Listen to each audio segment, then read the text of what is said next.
Okay, good evening. I'd like to call the City Council regular business meeting for Tuesday, June 24th, 2025 to order. I'm here this evening with our city attorney, James Haney, city manager Blair King, and we have our city clerk, Christine Brown. Would you please call the roll? Yes, thank you, Mayor. Christine Brown, City Clerk. Please state for the record if you are present after I call your name. Mayor Matthews. Present. Deputy Mayor Quitsland. Present. Councilmember Dietz. Present. Councilmember Hightopoulos. Present. Councilmember Morawaki. Present. Councilmember Schneider. Present. Councilmember Fentroy Johnson. Present. Thank you. And let's say the Pledge of Allegiance. Pledge allegiance to the flag of the United States of America and to the republic for which it stands, one nation, under God, indivisible, with liberty and justice for all. And instead of a land acknowledgement, many tribes across the country have been asking for land acknowledgements are great, but they really like acknowledging the people. So I got the Suquamish Port Madison Enterprises Economic Impact Report yesterday, and just will share a couple of notes. So the Suquamish tribe is the driving force in the region's economy. The tribe is one of the top 5 employers in Kitsap County with more than 1,200 employees.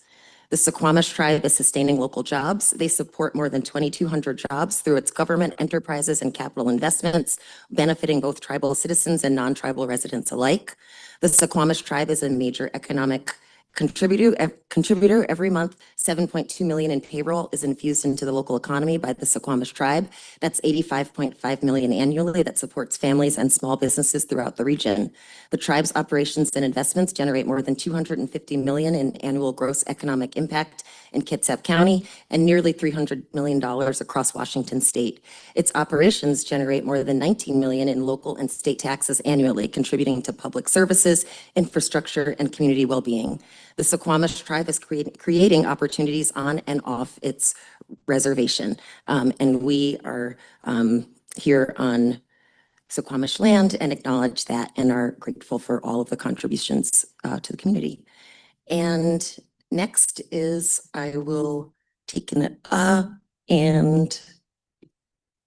city manager. Mayor, related to your approval of the agenda, item 4I on the consent calendar is removed off of the agenda entirely. Thank you. 4I is removed. And with that, Councilmember Morawaki. Thank you. Thank you, Mayor Matthews. I would move approval of tonight's business meeting agenda with the removal of 4I. Thanks. Okay. Motion made by Councilmember Morawaki, seconded by Councilmember Dietz. All those in favor? Aye. Okay. And our agenda is approved. Are there any conflicts of interest this evening? Okay. Seeing none, we will move on to public comment. In-person public comment is accepted at this time on any topic of public interest. Each commenter will have 3 minutes, and we'll start.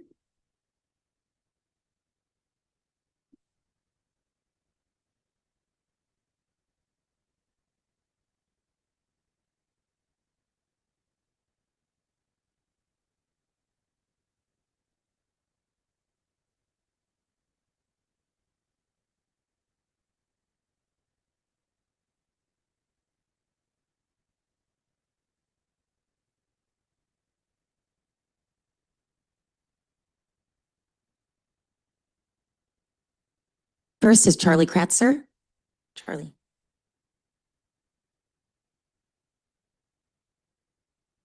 Okay, good evening. My name is Charlie Kratzer. I was formerly on ETAC for 8 years and chair of ETAC for 5 years, and I'm currently a hydrologist for the Suquamish tribe, but I'm speaking tonight as just a private citizen. So I want to talk about the issue of new policy for membership on committees, advisory committees, and the one specifically in there is that people from the same household can't be on the same committee. That seems to imply that people of the same household are of one mind, and I can assure you my wife and I are not of one mind.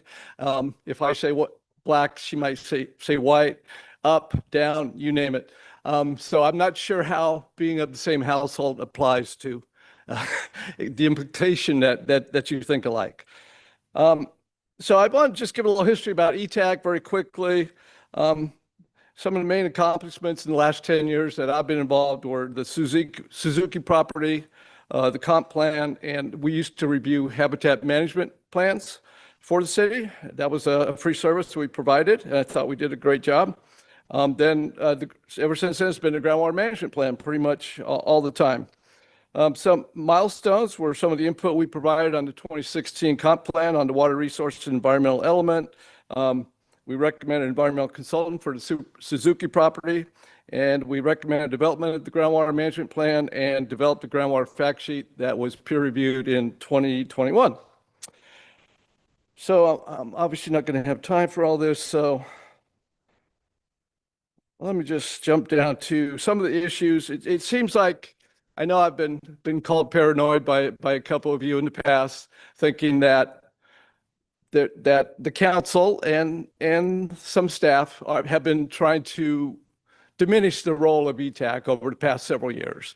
And there's been several ways that's been done, including not including an ETAC representative on interviews, as is pretty much required and standard. So interviews have been done with just 2 council members without, I see a shaking of heads, but I happen to know. And also, there's been an issue about reappointing members. I mean, I know one member who was interviewed twice now in the last 6 months. He has a PhD in Caltech, and why he hasn't been immediately reappointed, I do not know. And also, I would suggest, although it's too late now, that you remove agenda item 4J for tonight, which is on the consent calendar as usual, which is to cancel your next meeting.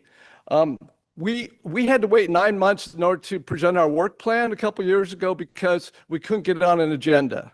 And recently, the council's been canceling 30% of their meetings. And if you can't get something on an agenda, then why are you canceling 30% of your meetings? It makes no sense. Thank you. Thanks, Charlie. Next is Ron Peltier. Good evening, council members. Blair King, city manager, and Jim Haney, city attorney. Hope you're all doing well tonight. I'm going to comment on the same agenda item, item 7C, that proposed new rules for committees, and specifically the one that would prohibit more than one person in a household or family from serving on a committee. A little background, as you know, but for the record, Melanie Keenan and Malcolm Gander are members of the Environmental Technical Advisory Committee and are the only people that I've ever known at the city who live in the same household, are married, and who served on the same committee. They're highly qualified. They're both hydrologists and geologists.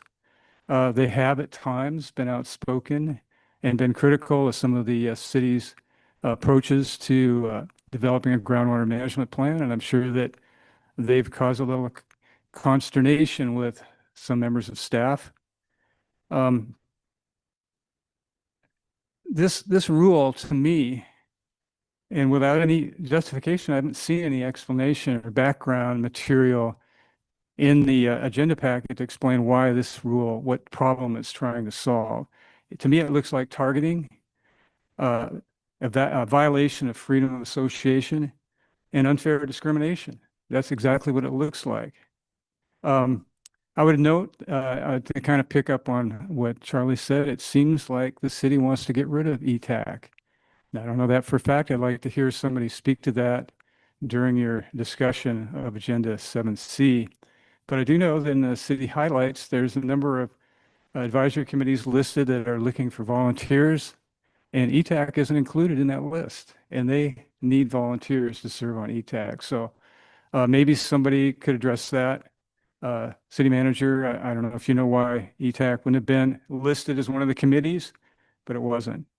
So one of the things I've heard about this with Melanie and Malcolm is that it's a conflict of interest for married people to be on a committee together. And so I'd like to know how's it a conflict of interest? And that came from a council member. They're qualified.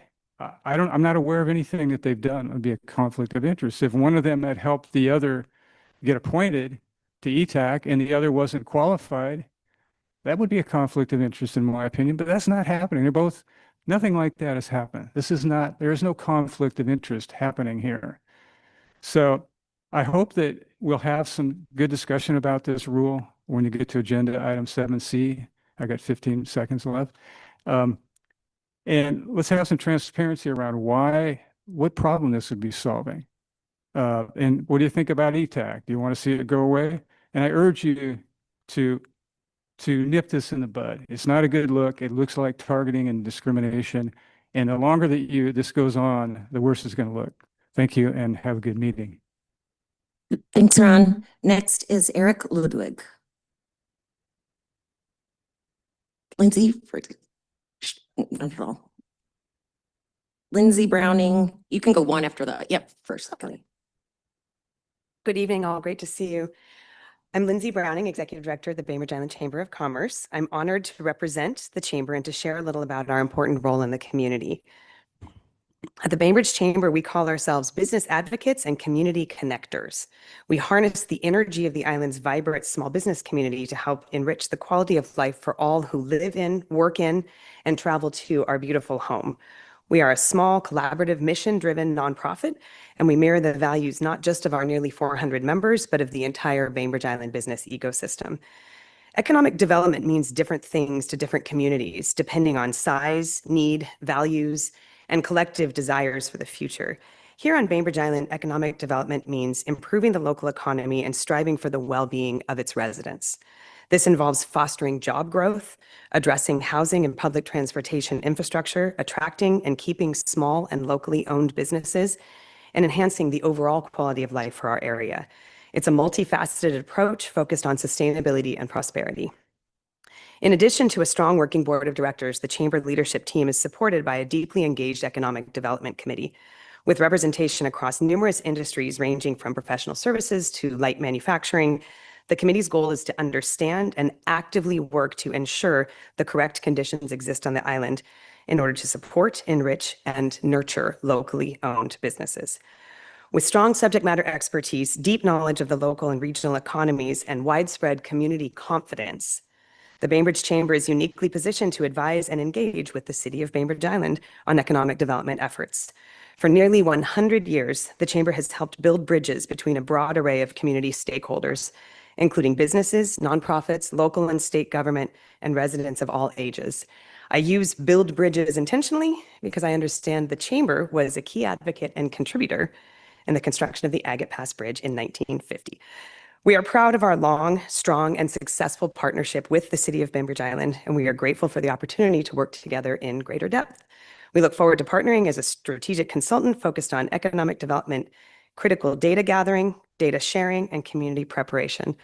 Because I have a few extra seconds, I want to add, I have small business owners in my office every day, in my email inbox and on my voicemail, and I am grateful to all of you who come and show your support for those individuals at our First Light Insights events, at our after hours events. Showing up for small business is a big deal, day in and day out. And we have a little tiny event called the Grand Old Fourth coming up, just a little event. And I know you all will be there, so we're grateful for the support there as well. Please support our economic development proposal, and thank you for your time. Thank you so much. And now, Eric Ludwig. Good evening, council members. My name is Eric Ludwig. I'm the Director of Operations at Sage Manufacturing, where we employ 120 local employees and proudly make some of the greatest fly fishing rods in the world. I also serve on the Economic Development Committee at the Chamber. The words economic development can strike fear into the hearts of many islanders who envision high-density housing and big box stores.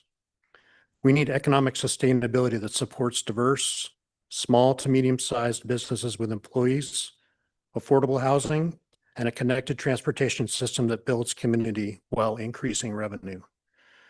All good things come from a diverse, sustainable economy. Things such as thriving businesses, a local workforce, a diverse community, young families, parks, vibrant schools, and a stable tax revenue are all part of a sustainable economy. The timing is right to develop this strategy. FIFA is the driver that can kick off a long-term plan that delivers a renewed commitment to our local economy. The Chamber is uniquely positioned to bring local business leaders together to develop a sound, transparent economic strategy that is based on surveys, facts, and data. I'm hopeful that the council can see the benefits of an economic strategy that sustains the island. And I urge you to carefully consider the Chamber's proposal to deliver a reasonable, sustainable economic strategy for the long and short-term needs of our community. Thank you. Thank you so much. Next is Matt Grady.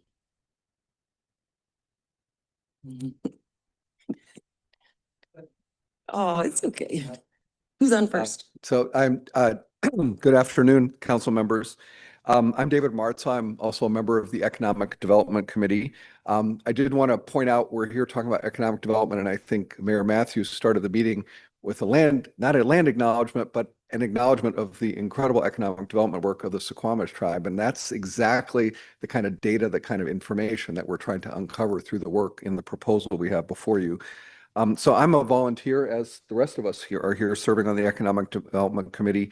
We meet on a regular basis. We had a meeting earlier this year with Blair King, City Manager, and we really have been focused on, getting information, data, figuring out the trends affecting creating a sustainable economy here on the island. And one of the key things we've learned along the way is that a lot of data and information is spotty and missing and needs to be collected and gathered in a way that actually makes sense. So our focus in recent months has been on visitors and tourism, a key driver of the economy here on the island. We have a one-time opportunity with FIFA and the World Cup coming in 26 to Seattle. And then looking generally at employment and business trends, housing and transportation, all key drivers of economic sustainability. With respect to the proposal before you, number one, I think really important to focus on critical data, both qualitative and quantitative. The qualitative piece, I think, is really important because we want to hear from local business members, local people driving the economy here on the island, and focus groups. We want to then tie some of this work to thinking one time, what is the impact of FIFA coming to Seattle, but also the fact that with so many tourists coming here, what can we possibly do to build a more sustainable tourism infrastructure here rather than just everyone coming for one day. And last but not least, and I think really probably the long-term outcome of this proposal is to create a dashboard. As we heard from the Suquamish tribe, they clearly track all their data. They're able to put together an economic impact report. Bainbridge should have a similar type thing, and I think that the Chamber of Commerce can play that kind of critical infrastructure role. So what we see here, and what I'm just going to put forward is, that this funding, if you provide it, could provide a real jolt and investment in building a more sustainable economic development model for Bainbridge that's grounded in data and community input being so important. This is really about sustainability, focusing on what direction our island intends to go. And as we heard recently from City Manager King, there actually has been a small decline in sales tax revenue over the last few years, which should strike fear into all of our hearts. And also, there's been a small decline in tourism recently based on data that we have. So getting at some of this data, figuring out what's going on is going to be really important. Myself, as a longtime social entrepreneur with 30 years in the nonprofit sector, I now work as a consultant leadership coach, working with not-for-profits. I applaud the city's recent focus on affordable housing, which I think is way overdue. But I think economic sustainability and development goes hand in hand with affordable housing, and I encourage you to focus on it. Thank you very much. Thank you. And next is Melanie Keenan. Oh, sorry about that. You can go. I've skipped you. Sorry about that. You got confused with the. We signed up in a different order than we wanted to speak, so sorry about that. Council members, I'm Matt Grady. I'm the primary owner and president of Pegasus Coffee Company, another longtime Bainbridge company that's been here 46 years. We manufacture, we roast specialty coffee up off of Day Road. We also have our coffee house down here in the marina that you may have visited at one point or another.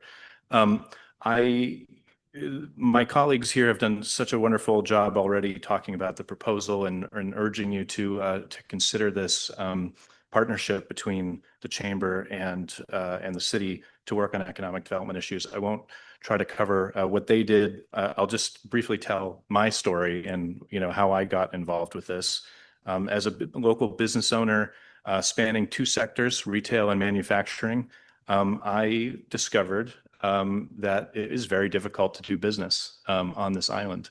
There are challenges facing local businesses that may not be obvious to those who maybe work remotely or commute to a job in the city. Operating on the island can be quite difficult. There are challenges with hiring, mostly with finding people. And that is a function of real estate being quite expensive and transportation to and from the island being inconsistent, complicated, expensive, or in some cases non-existent. I reached out to the chamber for some help.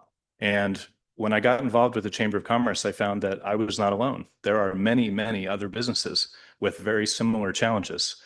Finding people, supporting things like affordable housing, which would allow the people who, a local workforce to actually live where they work, because most of the folks we employ can't afford to live on the island. But they love working here and they love supporting this community and being a part of it. As a result, I got involved with the chamber. I got involved with the Economic Development Committee, which you've heard referenced a couple of times, and I became the chair of that committee. I also joined the executive committee of the chamber and was board chair for a year. And I can say, having led a number of these conversations with local business leaders over the last couple of years, the chamber is really uniquely positioned to bring insight to the city of what's really happening on the ground with local businesses.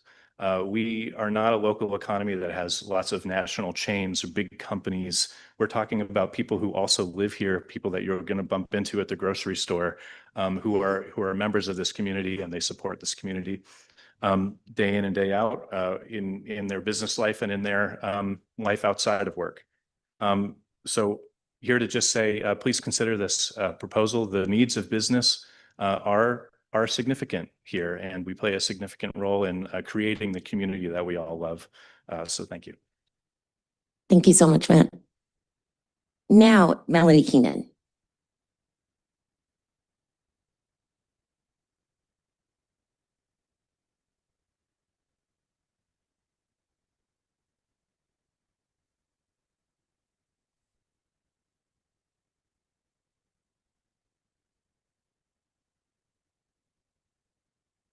Good evening, Council. My name is Melanie Keenan.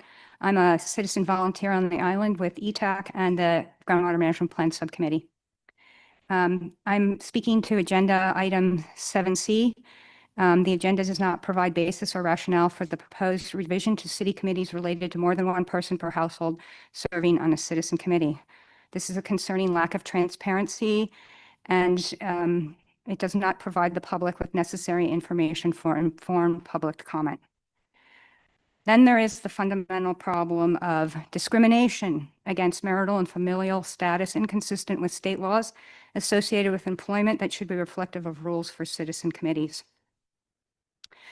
RCW 49.60 shall be known as the law against discrimination. It is an exercise of the police power of the state for the protection of the public welfare, health, and peace of the people of the state, and in fulfillment of the provisions of the Constitution of the state concerning civil rights. The legislature hereby finds and declares that practices of discrimination against any of its inhabitants because of race, creed, color, national origin, citizenship, immigration status, families with children, sex, marital status, sexual orientation, age, honorably discharged veterans, or military status, or the presence of any sensory, mental, or physical disability, or the use of a trained dog guide or service animal by persons with a disability are a matter of state concern. That such discrimination threatens not only the rights and proper privileges of its inhabitants, but menaces the institutions and foundations of a free democratic state. The goal for COBE should be to provide for reasonable opportunity and promote citizen involvement in volunteer citizen committees, especially since the city does not employ the expertise available from our highly educated population, such as a hydrogeologist to help with water resource management. Not just for Dr. Gander and myself as a married couple who have volunteered for over 15 years concerning appropriate management of water resources on Bainbridge as licensed professional geologists and hydrologists, starting with the sole source aquifer designation. The council and the community would benefit by having a functioning ETAC committee, The last meeting was held October 2024 because the city has not reassigned people.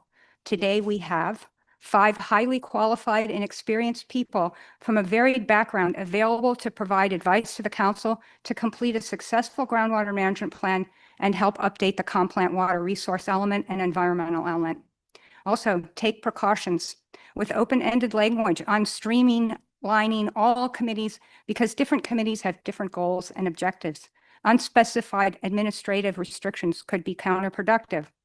Language for meeting city insurance requirements should never violate basic human and citizen rights. It is, after all, 2025. Men and women both work and often have partners in the same profession. Previously, the planning director attempted to keep me from participating on ETAC as a member during the pandemic due to health reasons. Based on a new policy, members could no longer call in to attend meetings to stay safe, even though the council and planning commission are allowed to phone in. To be part of the committee, you had to attend in person, which violates disability law. This proposal seems to be more of the same. We should be using our tax resources better. We should be doing work that represents the community and the best interests of the citizens. Thank you. Thank you, Melanie. Next is Malcolm Gander.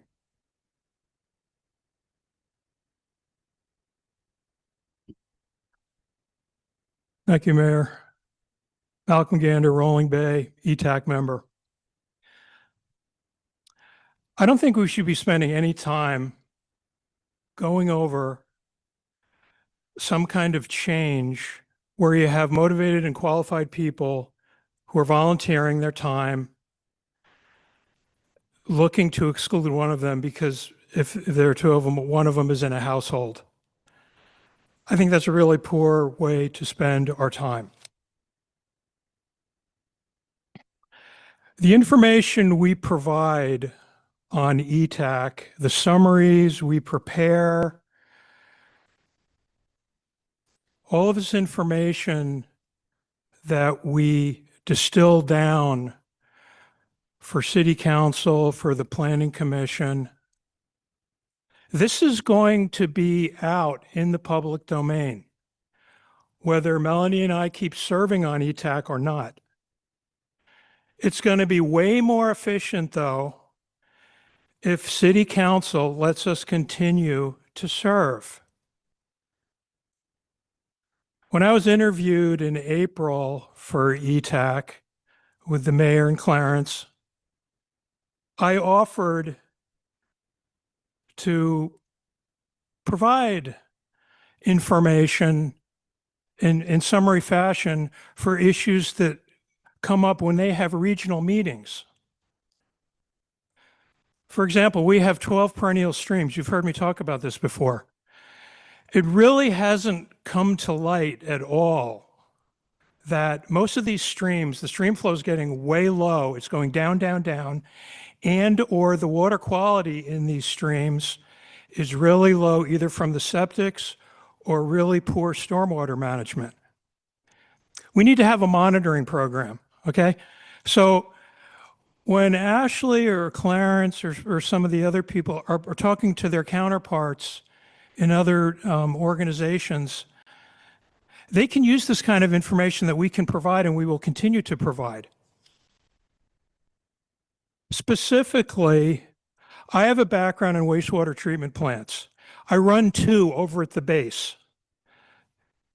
In a year, we process about 200 million gallons of water and we analyze it for PFAS. We have a PFAS issue like many municipalities. We're doing bench scale testing to look at alternative, cheaper technologies. They're going to be scaled up in the next couple of years, not just out at the base, nationwide.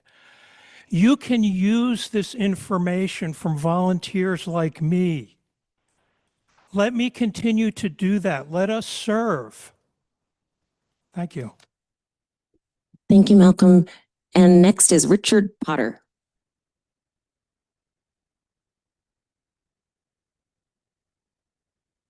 Good evening, Council. My name is Richard Potter, and I'm going to change the subject. Non-motorized transportation. We've had 3 different non-motorized transportation committees in the last 10 years.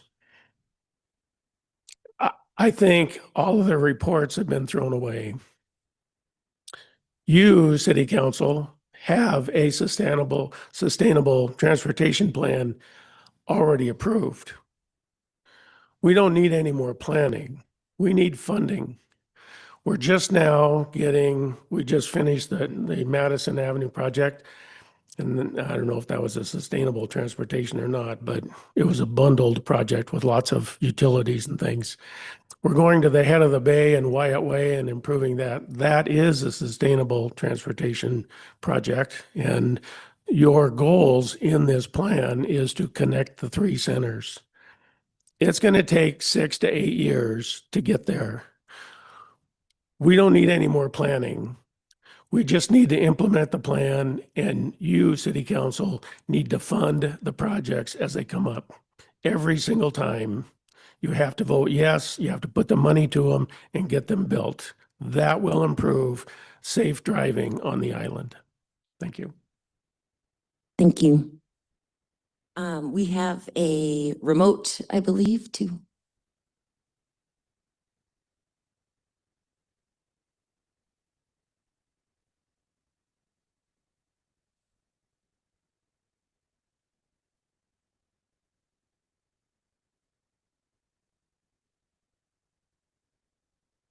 Hi, everyone. Can you hear me okay? Hi, Elise. Hey, good to see you all. Hope you're doing well. Thank you for the opportunity to be remote today. I'm speaking about the same item that Richard Potter just mentioned, 7D. I'm the president of Squeaky Wheels. My name is Elise Nelson, and I do support the formation of a non-motorized transportation advisory committee with a diverse group of stakeholders. I have experience both working in local government as well as being really engaged in Bainbridge Island, and I think that it would be a helpful thing to have on the island again. And my hope is that we can craft a non-motorized transportation advisory committee that can really help us with the process of how we deliver projects and how we engage our community and create some more systems around that. So people just know what to expect. They know how and when to engage, and hopefully it makes it less challenging when the projects do come to you, City Council, because they've been vetted through this committee and through community involvement. So I think this is the right step forward, and I hope that this group can be really action oriented and see things done. I agree with Richard. We have some great plans. We have some great planners and engineers at the city of Bainbridge Island.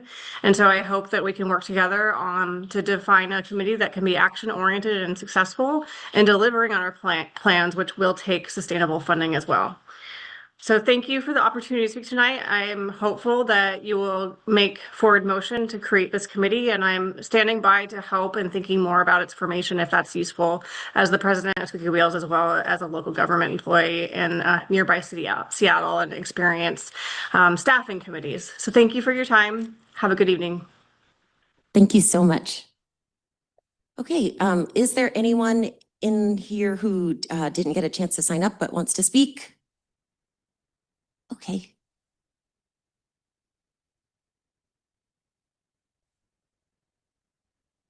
Good evening. I just have a comment.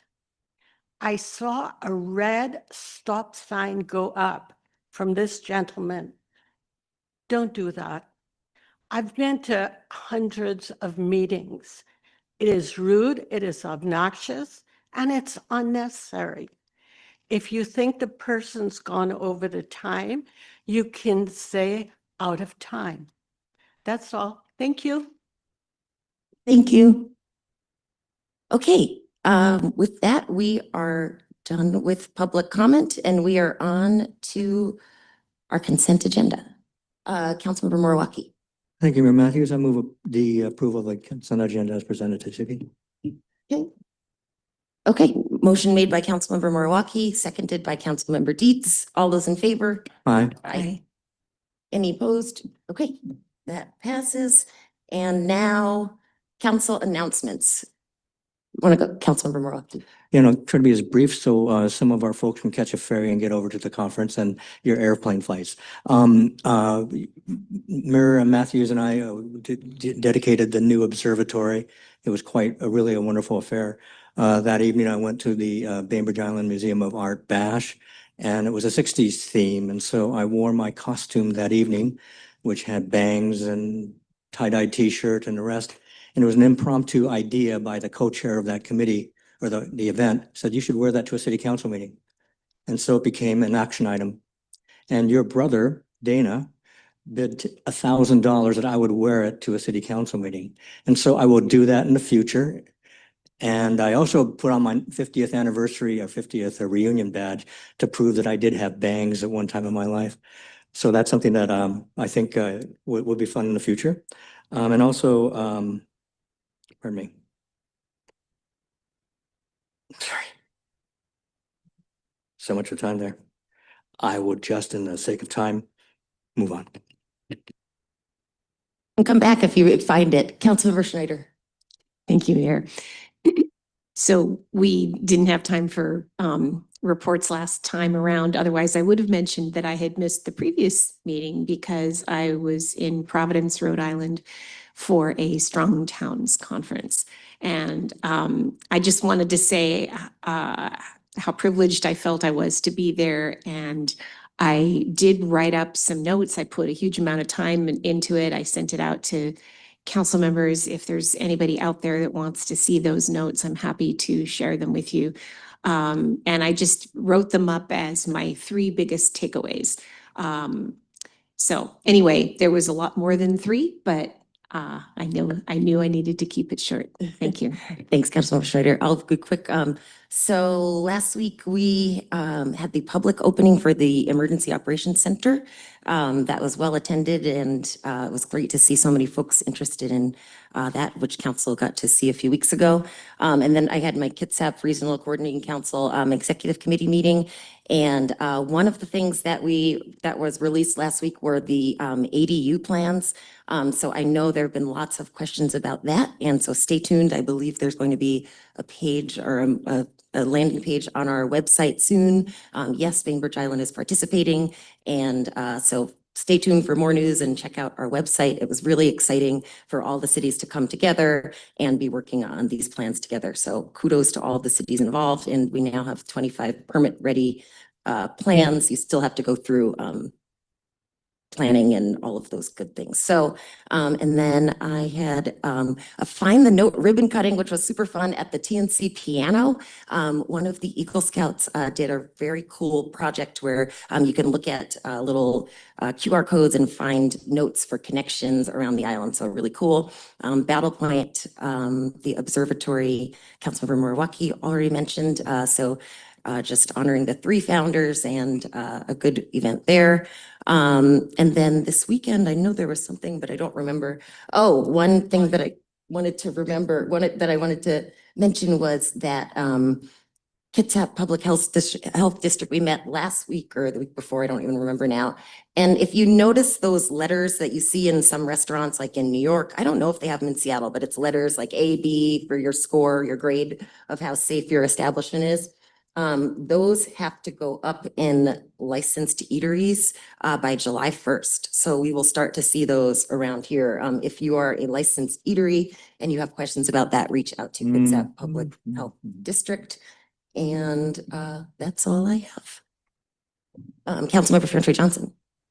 Did we talk about how we did the ribbon cutting for the Madison bundle? My goodness, we did not. And I saw our pictures, and I think we did a good job trying to look like the Beatles. But yeah, that was a great event. Yeah, we did that. And then also this weekend, how could I forget? Pride was amazing. If you were able to get there, I couldn't believe how many folks braved what could have been rain. That was not, but it was just a great time. Saw many of you there, city manager, really great time. So yeah. Deputy Mayor. Thank you, Mayor. Mentioning a number of things, going back to the 12th of June Planning Commission meeting, I mentioned that because those meetings have been weekly almost as a rule. And there was another meeting coming up this Thursday, which will be very substantial, discussing goals and policies related to the planning for Winslow, and larger than that, the comprehensive plan. These are things that the Planning Commission works hard on, and they do have substance and very much important. We'll be talking later in the schedule about that activity and the goals that we have set. In the realm of planning and housing, I attended on June 16th, a day-long meeting in Seattle, the Seattle chapter of the American Institute of Architects. Annually, they put on a housing design forum. The title for this time around was Transformative Housing, From Policy to Practice. Different panels presented on the subject of middle housing, social housing, and transit-oriented districts, the housing that is designed to fit with transit hubs and activity. And the networking opportunities were just delightful. I exchanged cards with a number of people. I look forward to following through with some of that. And just as I was about to leave from the happy hour, a woman reached out to me and said, "You're from Bainbridge." And she had a card. She is working for a firm in Seattle. Her husband grew up on Bainbridge, and they're planning to build in the Rolling Bay neighborhood. So that's the sort of thing that is going on throughout our region. And I'm very excited to be, in an amateur way, a part of it.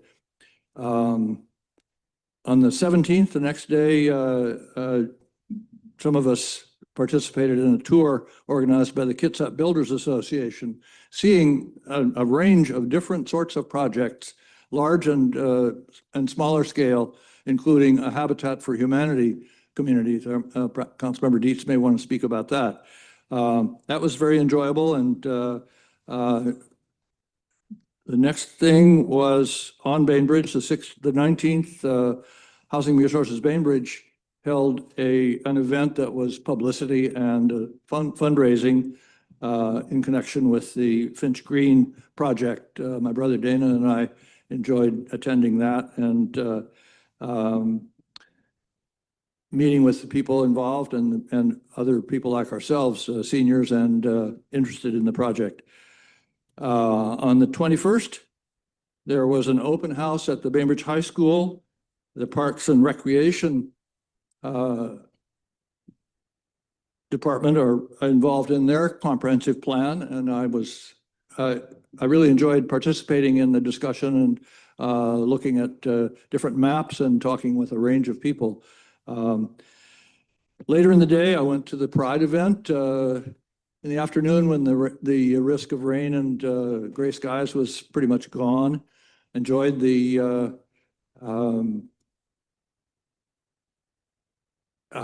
performances, and walking away from that at the end of those series of extraordinary drag performances, one of the people I found at a table was the executive director of the Bainbridge Performing Arts Organization. Had a chance to begin getting acquainted with a fairly new arrival on the island and in a very important role. So that was an extra kind of a cherry on the top of the day. Thank you, Deputy Mayor. Councilmember Dietz. Yeah, thank you, Mayor. Well, since Councilmember Quitzel mentioned that Harris Court project in Port Orchard and said I might have something to say. Yeah, the Harris Court project, it's a Habitat for Humanity project in Port Orchard. I can't remember how many units there are, but 20 plus, and every one of them has solar energy on low-income housing. You know, how did that happen?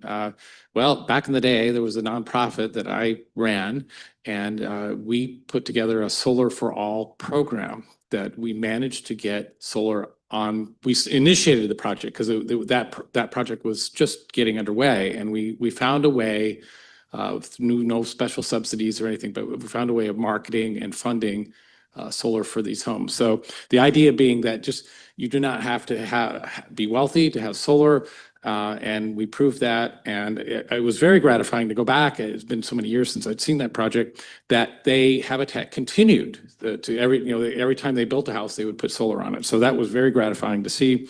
And so thank you for mentioning that. And that was a very eye-opening housing.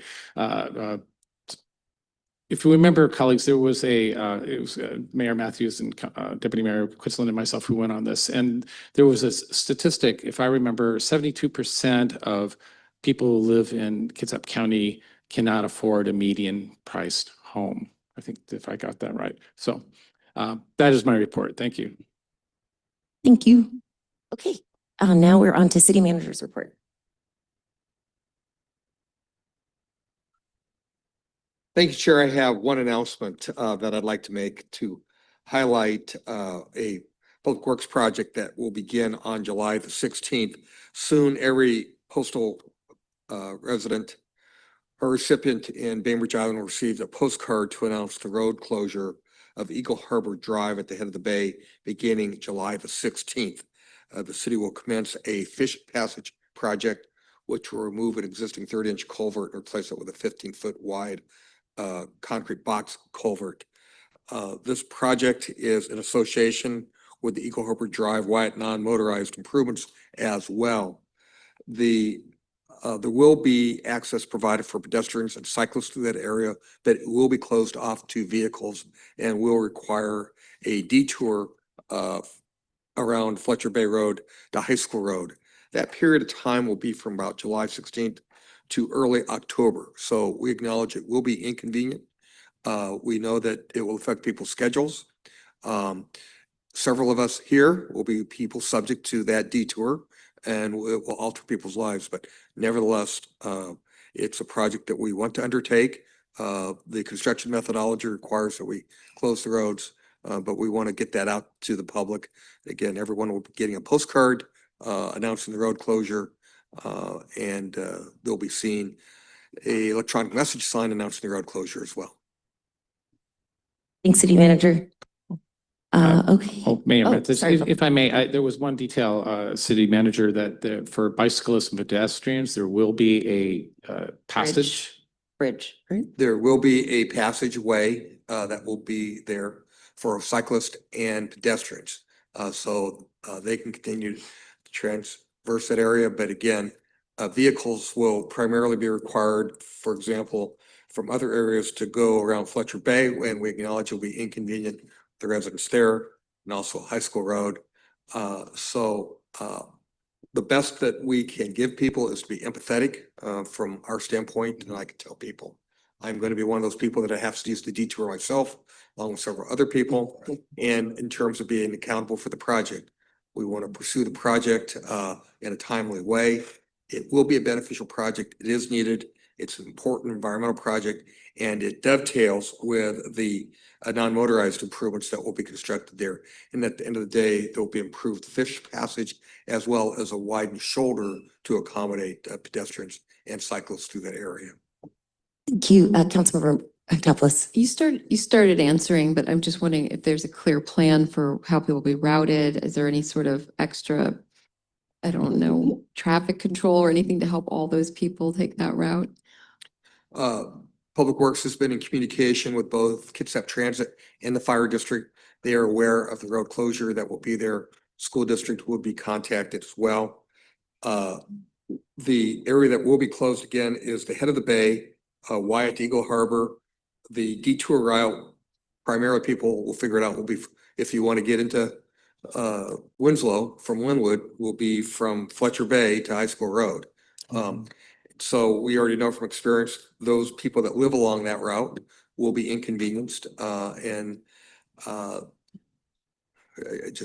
they will. And then those of us that are used to a quick jaunt around the head of the bay will also have to plan ahead and allow for more time to get to the businesses at the head of the bay will be open during this period of time, and they have been contacted and communicated with as well. And so I hope they've been contacted, and hopefully they prepared themselves for that period of time. Nevertheless, July 16th to what we hope is earlier, but early October is the closure period. Maybe we'll get a lot of new bike riders. I was going to say, I'm going to start riding my bike. Councilmember Murawaki. Thank you, Mayor Matthews. And to all my colleagues to my left or stage right, I am so sorry you're going to have to go through months of headaches. But to put a fine point on it, and the city manager put it well, this is a really important project for daylighting this for salmonoids and other fish and habitat. But there's just not the real estate there to have an alternative road. Like you see that on Paulsbo and that long-term deal, but they had a lot of space to put a side bridge and the rest. We just simply can't do it. And so that's why it's going to be that way. We'll bite the bullet and hopefully our community will be able to live with it. The results are going to be great. Thanks, Councilmember.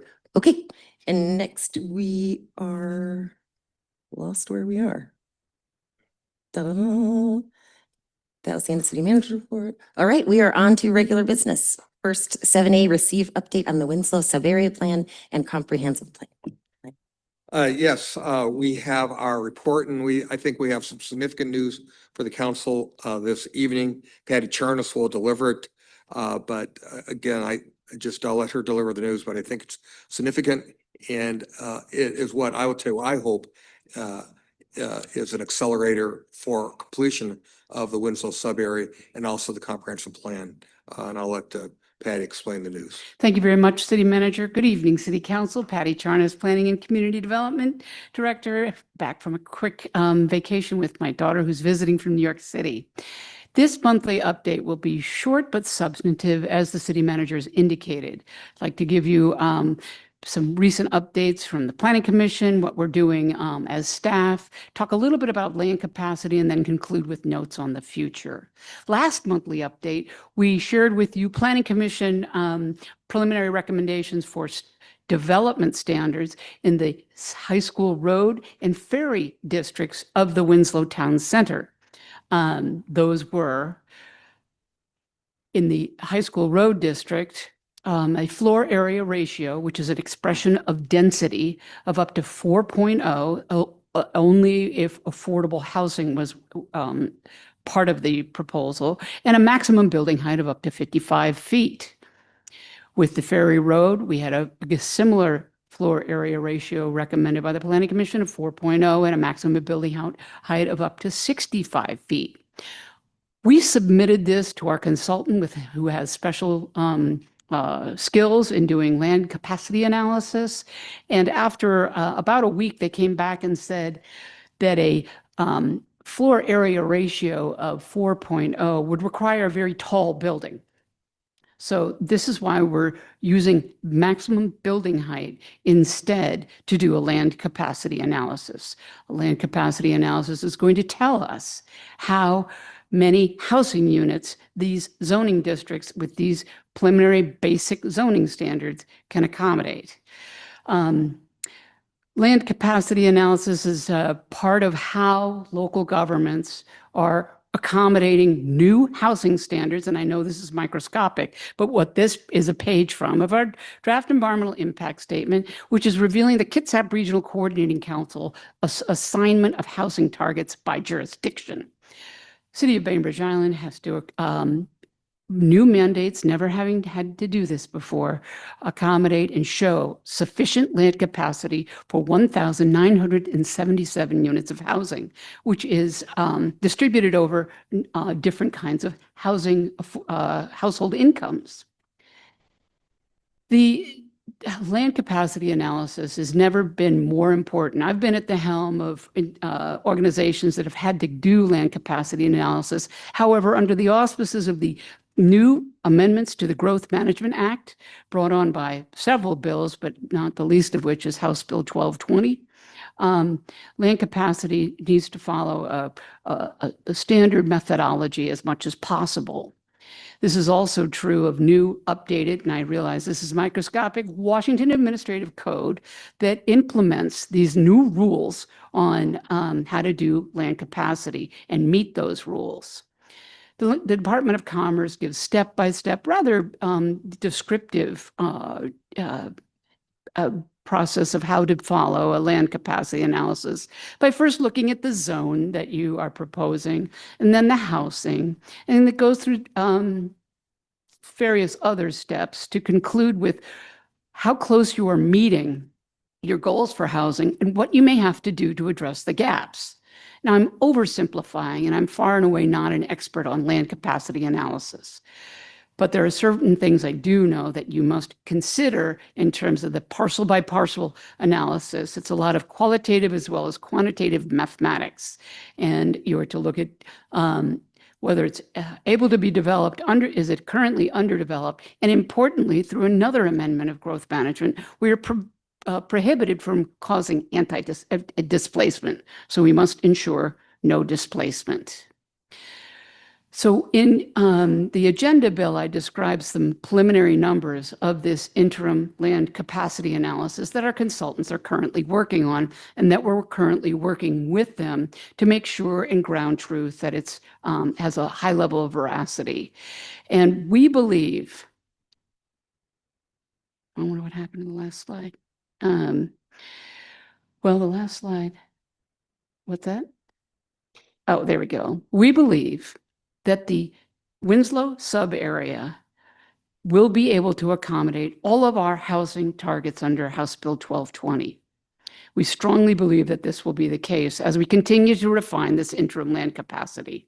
This means that we can not have to look at outside of Winslow to change capacity in our neighborhood centers or in our vast conservation zone. And instead, we can begin to look at updating selective elements of our comprehensive plan. Again, this is a periodic update, which is review and revise if necessary, rather than a whole-scale review of everything. With these capacity numbers met in Winslow, we can work on these selective elements in our comprehensive plan and selected goals and policies within that. This makes the end of the project at least a little more attainable than it has been.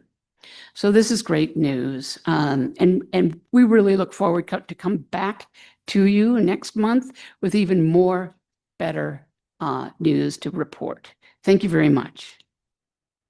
Thank you so much. If I could, I just wanted to make sure that Director Charnas is we're clear is that the Planning Commission provided some interim preliminary development standards for 2 zoning districts, right? Ice Road and Ferry Road. And based upon the preliminary tentative development standards, that those districts, along with the districts in the rest of Winslow at their current development standards, come close to or exceed the HB 1220 standards, correct? Yes, City Manager, yes. So, and then the other piece that we just, as a part of this report, we probably want to answer questions on this. Again, we think that this is good news to allow us to accelerate the process, but we also wanted to put that we have heard from members of the planning, the Council's Comprehensive Plan Steering Committee, who have expressed desire to talk about the role of the steering committee, which is rich intended for public engagement. But some members feel that their role could be expanded to assist in moving through the comprehensive plan update more promptly and quickly. Thanks, City Manager, and thanks, Director. Councilor Schneider. Thank you, Mayor. So, you know, I agree this is good news. I think many of us would like to be able to move on knowing that we've met the basic requirements and then maybe spend more time on refining policies that don't require the locking it down in code. Is that so a question is that kind of true? You know, if we were to create the code that makes these development standards effective, and therefore the capacity that is created by the floor area ratio and the height. So I'm assuming we do have to make that happen in code. And then B, we don't have to make anything else happen in code if we choose not to, but we could focus on policies in the update of the comprehensive plan, which would allow us to finesse and make changes later according to the guidance or the, I guess it's more than guidance, right? It's the comprehensive plan. But anyway, so that's question number one. Am I getting that right? And then question number two is, what would the timeline look like if, let's say, council said, okay, this is great. We don't really want to have to commit to any other areas of, raising capacity at this time. So if we were to ask the planning commission to take their recommendation and give it to staff, what would the process look like to getting to the end of the comprehensive plan, and how much time would it take with the required elements of the process? Through the chair, if I can ask the director to answer that. The two questions basically are this, is could we go forward with the more detailed development standards for the two areas that were mentioned for the zoning districts? And could there be a process of policies for others, but without the development standards fully fleshed out within the other zoning districts? And also, what is a possible, and I think this might be difficult, what's the possible timeline? We're going to give you as optimistic as possible with this information and moving through and completing the comprehensive plan update, including the other required elements. So the answer to your first question is roughly yes. That's exactly how we foresee the process going, where we have goals and policies supportive of the housing that and the development standards, and that we work on development standards on a pretty continuous basis to get them where we'd like. The Planning Commission has a lot of talent, and updating the comprehensive plan and getting that piece completed will be a major step to allow for more additional development on regulations, controlling the land, talking about form-based code. These are things that will take more time. As for the second one, timelines are very hard to predict. I want to avoid saying how much time things are taking, because if you'd asked me in January, I would have probably predicted us that we would be in front of you with a completed draft plan. Okay. Thank you. Next is Councilor Hightopolis. Yeah, I have a couple questions, or maybe I really have comments. So on the one hand, I think this is certainly good news. I did think that the Planning Commission was asking more, or at least some on the Planning Commission were asking whether this would allow them to not look at other districts and have to drill down beyond high school and the Ferry District, because if they found the capacity there, that they wouldn't have to consider further work. Regardless, I think, I've got to say now, and I haven't had a chance to say this for a while. I certainly said it back in December whenever we sent our comments to the Planning Commission. But I've never thought that we were looking for 1,977 new units, because that would include units that were 100% AMI and 120% and over. And we've been looking for affordable units. And I understood we were looking for about 417 if we were assuming we were looking up to 120%. The rest can be accommodated outside of Winslow.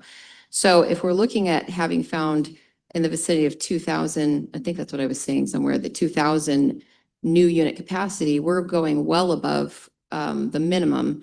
And what I also want to bring up, which I brought up before, and I know the Planning Commission has discussed this, and I think it's very, very relevant. And that is, of the 1,977 units from 1220, 867 of those are 50% AMI and below. And so I want to be clear, I am never going to get behind an upzoning, an outright upzoning for 1,400 units with the idea that that's going to create affordable housing. We all know that that will not create affordable housing. That will create 1,400 market rate units. So when we know, and for the benefit of the public, everybody up here knows that no private developer is going to build 50% and below AMI. The only way we're going to get it is what the city's doing on Winslow Way and 305. It might be something HRB can pull off with enough assistance, but it's not going to be a private developer. So I just want to kind of put that marker out there right now, that it's great that we're starting to kind of pull in some of these bookends tighter, because I don't think this council ever supported 11,000 new people, and those sorts of figures in the DIS, which is now being used in, unfortunately, in the upcoming election against us. So I want to be really clear, and I think that as much as there's diversity of opinion up here, I think that there are a number of council people up here who would agree that we are wanting to pull these numbers far in from where they were in the DIS, and we need to be targeted. And let me just add one more thing. What I'm saying is by no means just some sort of anti-growth and certainly not anti-affordable housing position. It's disingenuous of us to dot this I or cross this box with just straight up zoning, because it will be market rate housing. So I will fight to the end for any sort of purported new capacity for affordable housing to have teeth that will actually result in affordable housing. So I'm sorry if I sound harsh on that, but again, this is going to become more and more a conversation in the community right now as we zero in on this, and we need to be really clear and honest about what we're doing. Thanks, Councilmember Dietz. Yeah, great. Thank you, Mary. Maybe following somewhat with what Councilmember Hatopoulos said, could do me a favor and bring back to the screen Director Charnes's that one slide that had the 1977 units. Because I wanted us to look at that, and chiefly, I really have not so much a question, more of a clarification of what do these numbers represent, irrespective of the different income levels, and is this capacity analysis targeted for these income levels? Okay, here we are. Is it the various AMI levels?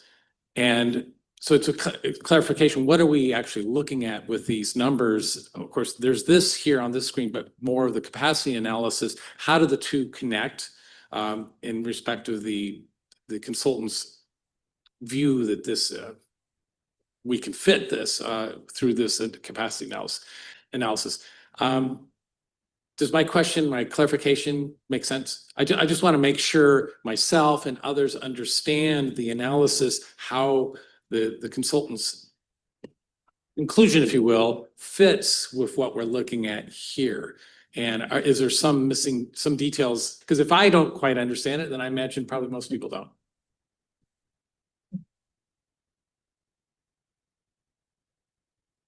Should I answer the question? Well, I was talking to the city attorney because again, there's a couple of questions that had come up.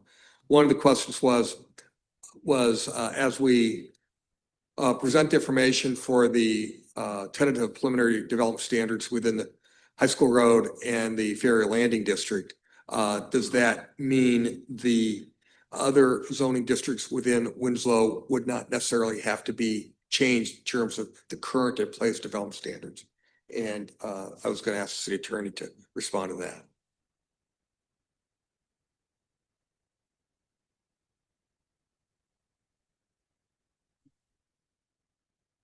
The answer is yes, that potentially if you can accommodate your population and you can accommodate the number of affordable housing units that you need within the two districts, the Ferry District and the other district, then yes, you wouldn't need to alter the other districts. However, you do need to be to answer one question that was raised about, well, can we just do policies and, kind of leave the development standards for later? The answer is that you need to be at least as specific enough in the comprehensive plan relating to the densities in those districts that you can rely on that for the land capacity analysis. And then, yes, you would be able to do further define or refine the development standards, but you do need to have it in the comprehensive plan, at least in sufficient detail that it can be relied upon for land capacity analysis. Thank you. Okay, we are getting to the end of this one. So the final folks, pretty brief. Councilmember. No, I thought you are. Yep. So Councilmember Moriwaki and then Deputy Mayor. Thank you, Mayor. Just real quick, that slide went away. On that slide, one of the issues that it was not highlighted was emergency housing, something that the state's requiring municipalities and counties to do. And I see 83 emergency housing needs. That's really vital and important. I'm glad we're planning for that. A lot of citizens and people in our community are without needs, and and violent situations or those kind of issues where they need safety. Planning for those units is really critical for a lot of people in our community. Thank you. And Deputy Mayor. In the time available, I can just touch on a few of the things that concern me. Looking at these numbers, the allocation includes 560 units for households above 120% of AMI. And that and the next door one for 100 to 120% of AMI, that's middle housing. Where does middle housing belong in our future? It doesn't belong in 0.4 zoning unless we make some big adjustments in what we permit and how we treat housing outside of the higher density zones. Middle housing we have to plan for. And I think it's a mistake to believe that we can just focus on the Ferry District and High School Road. Those redevelopment opportunities will be redeveloped perhaps 10 years from now, and probably not simultaneously. So we're looking with a 20-year horizon for actually getting the highest and best use out of those districts. Maybe there's some opportunities, small scale within those districts. And we have one project in the Ferry District, our own plans for the city housing on the old police station site. There's not a lot more than that we can expect in that regard. So it's a mistake to stop short of paying a close attention to other parts of the greater Winslow area. But I think we should shift gears for the Planning Commission and deal with things that have been out of reach because we've been so preoccupied with the difficulties of planning for Winslow. I do want to see work go forward on the Winslow sub-area plan. It's something that the Planning Commission will be involved in, but they're not drafting it. I want to see a draft of just pieces of the sub-area plan, the preferred alternative. That's the chapter that when I look at the website now, the goals and policies chapter that I thought was part of the plan is not in the picture anymore, but the focus is on this big chapter describing the preferred alternative. And we're not hearing what we need to hear. I'm not saying that we ought to hear it tonight, but let's pay some attention to a timeline and make the Planning Commission understand that we don't have until the end of the year to get all this work done. I don't believe so anyway. I want to know what we're hearing from Commerce and what we're hearing from the Puget Sound Regional Council in terms of how those staff people can work with us to get our work done and meet the goals that we are. They're not demanding goals, but they won't be met if we don't pay attention to first things first and then moving on to the next. That's a concern, and I don't think that the council or even the three members of the steering committee are of the same mind, and I hope we can come closer to understanding one another and owning our problems and dealing with them effectively. So that's as much as I have any time for. I'm sorry. Thanks, Deputy Mayor. Real quick, Councilmember Schneider and then Councilmember Hytopoulos. All right, thank you, Mayor. I will try to put out there a bookmark that I hope that we can come back and discuss because I really appreciate Councilmember Hytopoulos's concern that we don't want to just be checking a box by creating this capacity and then we're not coming up with a way that these homes can actually become affordable. So here's my bookmark idea for how, yes, we can. So, and I've done some work in writing up a memo on this, and I have not distributed it to council yet. So I can and would be happy to do that. I would like to see us separate the idea of building affordable housing from subsidizing it. And with the basic idea that, yes, we want to ask developers to pony up some support by giving us at least some middle income housing that is permanently that, you know, it's not going to go any higher than that evermore. So there would be, you know, deed restrictions and whatnot to make sure that we have at least middle income housing.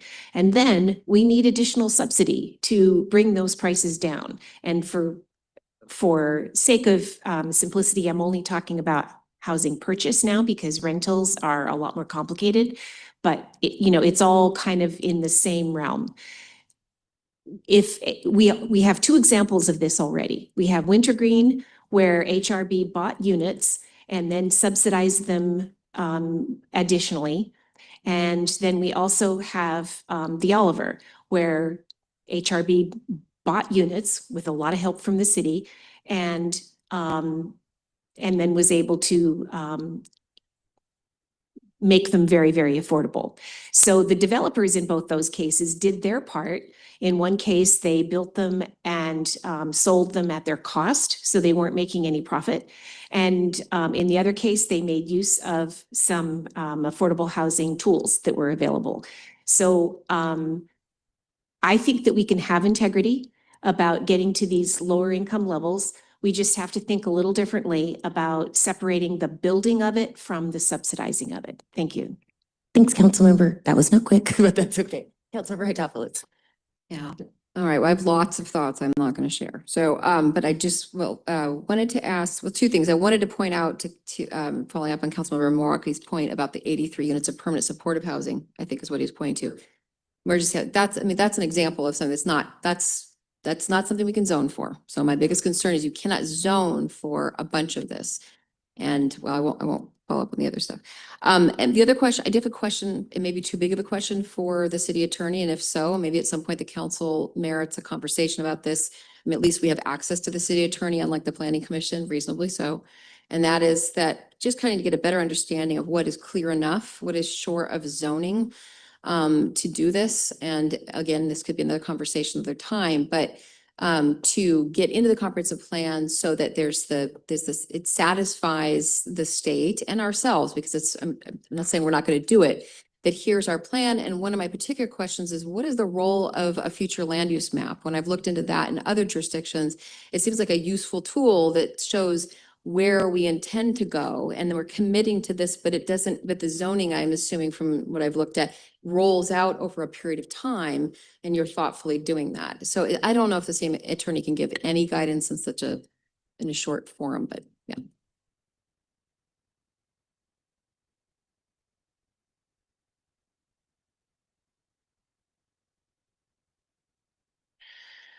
Just very briefly, the role of the future land use map is to show where you anticipate property, how you anticipate property to be zoned. There will be a detailed zoning map, that will actually zone the property.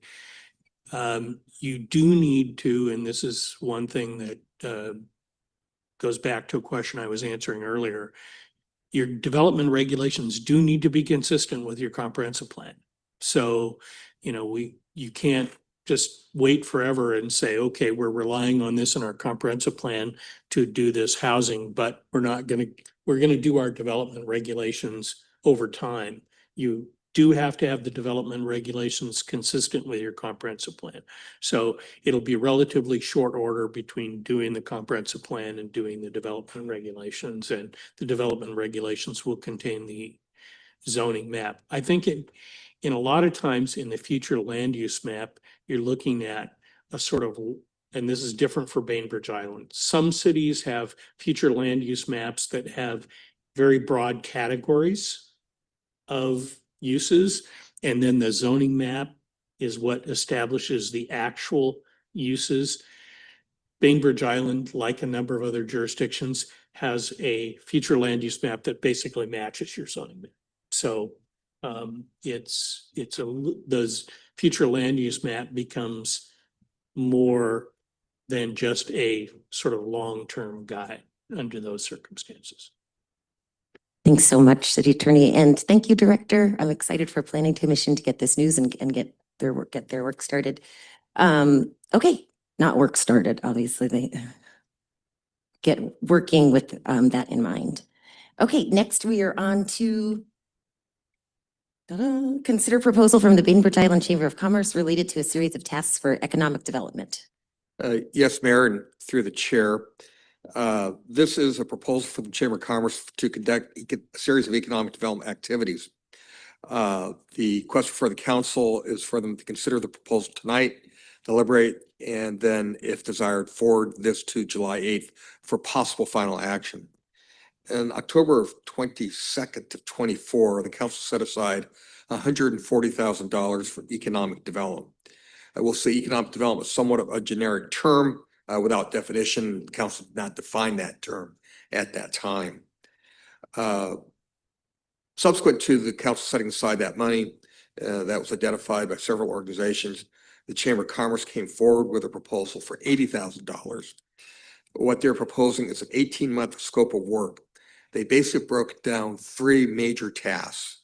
The first task involves data collection with focus groups and surveys.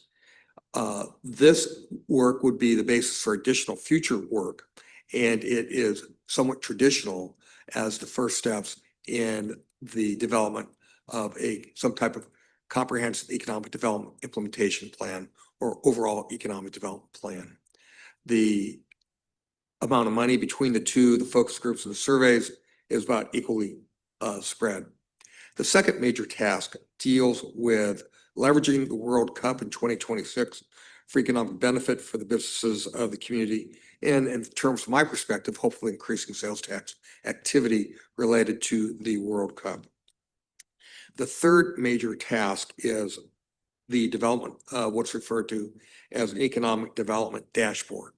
That dashboard will consist of economic data important to businesses in the community and would be made available to businesses and the city. That data could range from things such as the average per square foot for retail space, the average sales activities taking place, demographics related to who is purchasing what and when. Are we a city that is seeing more millennials purchasing? What are typical millennial purchases? Or are we a city that continues to see boomers purchasing and purchasing what from when? That would all be a part of an economic development dashboard. The chamber would be working with their economic development committee, which they have referenced before. In terms of the city's needs, the focus would be on the business climate for existing businesses and needs of residents. And finally, in terms of, let's say, economic development is an undefined term. What are we trying to benefit? From my perspective, we would be trying to improve, for example, our sales tax. Sales tax is relatively flat. It has declined in 24 from 23. Projection for 25 is a slight increase, but less than the rate of inflation. So we are losing sales tax to inflation. So we think that some action needs to be taken. Again, this is an 18-month scope of work. It will, the key participants has been Lucy Browning, the executive director, and Erica Borg, a former board member, have been the architects of putting together this proposal. Also, we'll say that the proposal is written in such a way that the tasks are somewhat specific. They can stand alone. Not knowing what the future council's disposition will be towards the funding of economic development activities, the idea is that we could walk away with tangible benefit from this expenditure and not necessarily have to rely upon a future commitment of expenditures to realize the benefit. But certainly that is a possibility, but it's unknown at this time. Thank you, City Manager. Who was first? Councilmember Murwaki. Thank you, Mayor Matthews. First, thanks for my colleagues on our contingency money to allocate this $140,000 for this project. I think it's We unanimously chose that, and it's at 80,000. And I'm really excited about this. We talked a lot about comprehensive plan, but I think everyone thinks comprehensive plan is land use. I keep saying over and over that there's economic element and human services element, transportation element, and this is part clearly of the economic element of our comprehensive plan, of which you should address. And the plans, often we say we have these plans, but do you really implement them? And this one's incredibly exciting because the priority actions, this is spelling it out. And in the Human Economic Development Plan, page EC 11, number 1 in bold, high priority actions, EC action number 1, adopt and maintain an economic development strategy to coordinate public and private efforts to grow and sustain a healthy economy on the island. Policy EC-1.2, coordinate with local business groups to track commercial activity, identify trends, and assess the economic health of the island. Create an economic development strategy to identify creative and appropriate ways for the city to encourage and stimulate business activity. Policy EC 1.6, coordinate with the business community and others to monitor the island's business climate and make appropriate adjustments to the economic vitality strategy. And what's being proposed is like picking up probably every single point on these first 3 high priority actions of the economic development element. And I think that's really exciting. And finally, and I've been going to a lot of the after hours events, and the Chamber's new executive director and their new board, there's a new vitality there, a new energy that's really focused. It's impressive. And this, I think this plan is, their proposal is, spot on meeting some of the goals that we have said in this economic development element that we've had on our books for about since 2017. Councilmember Schneider. Thank you, Mayor. So I need to, for transparency, let everyone know that wearing my Office Expats hat, I have been serving on the Economic Development Committee for the Chamber. And I was not part of this proposal. It didn't happen during economic development meetings. I guess 2 people put their heads together, or there was a subcommittee or something, but it didn't happen when I was around. What I've been excited about with this Economic Development Committee has been, dealing with transportation issues and affordable housing issues. So I just wanted to make that clear. And that said, I, have full faith that this is a spot on plan, and look forward to seeing it move forward. Councilmember Hytopoulos, then Councilmember Dietz.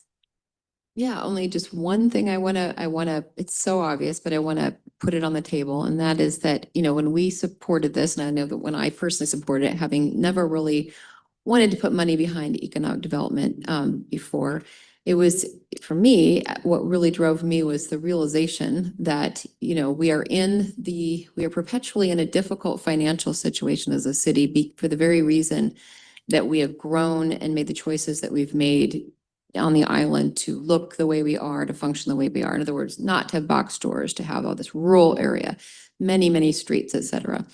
And so to me, the task of economic planning on the island is to figure out how to maximize our resources we have to work with as a city in particular, while maintaining that has put us in that situation, meaning protecting our environment, maintaining the growth pattern we've looked for, emphasizing the areas of business where possible that make us who we are, like the arts and farming, et cetera. So I'm probably saying the obvious, and a lot of these things are laid out in the economic element. But I just want to be clear to the community as well that when we think about this, we're obviously, not only are we not thinking about box stores, et cetera, but what we're trying to do is to thrive as a city, despite the fact that we are a county-sized city with a small population. And that is our big economic challenge. Thanks, Councilmember Dietz. Yeah, great. Thank you, Mayor. I think an economic development strategy would be very good, seeing how we don't have one. So meanwhile, while this is going on the next 18 months, I like to think, what are we doing for local businesses? Because doing the study for 18 months doesn't actually do anything for businesses that are trying to pay the bills and hire people. So this is sort of in parallel, an issue that we have talked about in the past. City manager knows I'm going to bring this up because I told him, wayfinding. We have a new sign ordinance, which there's some, I don't know if I'd say growing pains. There's just some adjustments that are involved in. And if you think about it, all these businesses are trying to do is say, hey, I am here, customers, fine, you know, I want you to know where I am at. And a good wayfinding system would do that. And if it's done in an electronic fashion, then we don't need those physical signs. And so I'd like to, and frankly, we have talked about wayfinding for years. And I'm sorry, for the life of me, I don't know why we have not brought it forward. So I'm bringing up now, since we're talking about economic development, I think this would be a critical thing that we could do for businesses now to help them get through what could well be a very difficult business climate. I'm in favor of this proposal, but I'm sorry, it doesn't actually help businesses now. And that's more for a future tense. Can we do something now in terms of wayfinding? And I'll leave it, the city manager had some information that he shared with me, and I'd appreciate if he shared it with everyone else. Okay, Deputy Mayor. Thank you, Mayor. I'd just like to add a few comments to those from colleague Clarence Morawaki. I think $80,000 will be well spent if the goals are addressed and really completed to the best of our abilities, especially the first phase. I believe that has a lot to do with where we are with the economic development, the economic element of the comprehensive plan. I'd want this committee, all the members of the chamber who are engaged with this, I'd want them to study what we have in the existing comprehensive plan element, what should be changed based on what we know now, what will need further development perhaps later on, because the comprehensive plan can be amended significantly in the light of changing goals and a changing body of data and ambitions. So, but let's engage with the process, which is of limited duration. Working with the planning department, you can find out what the schedule would be for putting these pieces together. I don't know to what extent the economic element is relevant to the review process undertaken at Judge Sun Regional Council. I think that the Commerce Department wants to see what our economic development plan is going to, or element is going to look like. You people, you have the investment, you have the knowledge, and go to work on this. It's, to the best of my limited memory, when we worked the 2016 comprehensive plan together, we had very little input from either the chamber or the Downtown Association. I don't know, what we put together. I think it's thin on the ground in places, and maybe more points will be developed just based on what you know now and where you're headed with your planning forward. So that's anticipating my support for this when we bring it back to consideration in another meeting. Thanks, Deputy Mayor. Councilmember Fancher Johnson. Yeah, I support this, but I guess I'm really wondering about this. I don't want this to become just another report that just, we have up on the shelf somewhere. I'm looking at the areas that's going to come after, the information gathering, the dashboard and things like that. And looking at how they're standing separately, which is, great, but I kind of wish there was more tying into it to make sure that we follow through to do the other two projects. And I have no doubt that, the folks who are involved in this can get it done. I just don't want to see it become the beginning of something and never finish it out. So I'm hoping that we can just stay on task with it, and because we're at a point where we are seeing less and less income coming into the city, and we really need to do something about that. And I think, as my colleague has said, we really don't pay enough attention to this, that we need to pay more attention to it. And it would be good if we could do something for the businesses now, but looking at the long range plans, if we're going to continue to grow, and we want to continue to grow in the way that we design ourselves to grow, we have to be able to maintain that. And for that, we need income. So. Thanks, Councilmember. Alco, I am in full support of this and confident in the chamber taking this on. I think Mr. Ludwig said it perfectly, summed it up to a T, exactly how I feel, as did Matt Grady. I am a member of the business community. I work on Winslow. I make our product in Day Road industrial area. It's sort of like this hidden area of Bainbridge that no one really knows about unless you are us or there. And we bring our product down and sell it here on Winslow. And so it's important that folks are able to find us.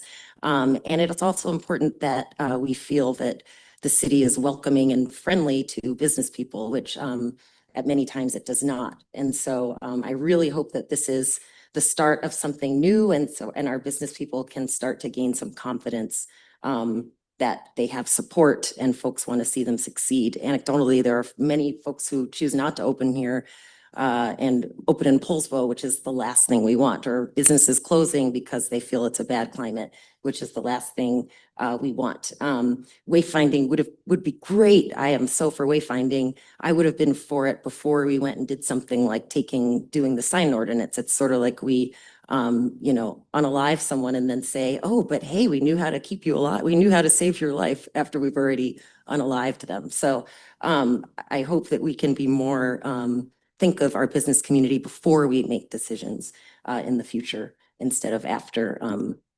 That would be great. So I am full support. Well, I would wait till after your vote and then I just respond to a couple comments. Okay, is there a motion? Yeah. Councilmember Milwaukee. Thank you, Mayor Matthews. I move to put the Bainbridge Island Chamber of Commerce Economic Development Strategy Study forward to July 8th for review and approval. Second. Okay, motion made by Councilmember Milwaukee, seconded by, it's a tie, sounded like Deputy Mayor Quitsland. All those in favor? Aye. Aye. Any opposed? Okay, seeing no opposition, we move on to our next agenda. Oh, sir. Yeah, so I just wanted, Mayor, I wanted to say that during the course of my discussions with the Chamber of Commerce, it is acknowledged that Bainbridge Island's business environment is unique. This is a community that does not want to see big boxes. Many communities do. This community does not. And also this community prefers, from my perspective, independent brick and mortar businesses over chains or formula businesses. And so that is the context environment that we are working in. We think that it takes a different approach. Some of the standard economic development approaches that I know I'm aware of do not fit into that model. So that's why we have to do things a little bit different in terms of how we stimulate business and how we promote businesses. And finally, there has been a healthy discussion about directional signs or wayfinding signs.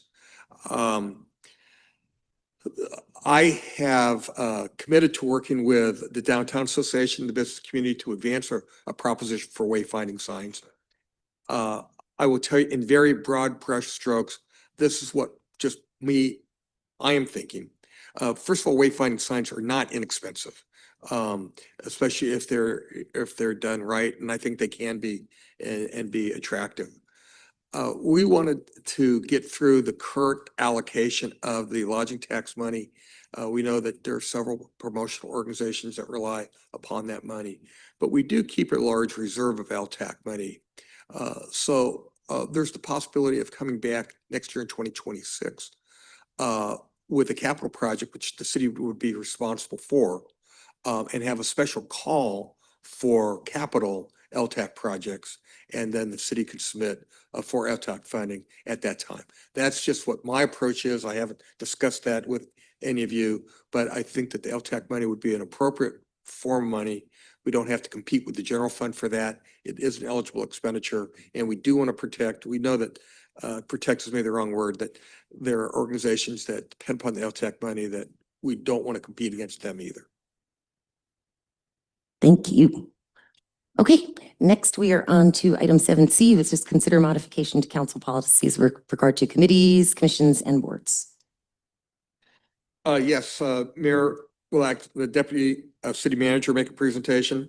I do feel compelled to say that none of the recommendations here are targeted towards a specific committee. That what we've attempted to do is present to the council what we think would be normal and usual customary policies dealing with bodies, boards, and commissions. And with that, Ellen will provide a report. Good evening, Council. Ellen Schroer, Deputy City Manager, here to support your discussion of policies related to city advisory groups, part of our ongoing effort to establish predictable and documented procedures related to these groups. Although we do have bodies, boards, commissions, task forces, and committees, I'll just refer to them as committees tonight as we go through the presentation. First, we'll take a quick look just to set the context of where we are, and then we do have some suggested clarifying language, again, to create shared expectations and documentation for our community, council, and insurance carrier. Another way that we as staff are looking to support you and the community by providing predictable service to our community. I will note we get a lot of questions about committees, so glad to work with you on this.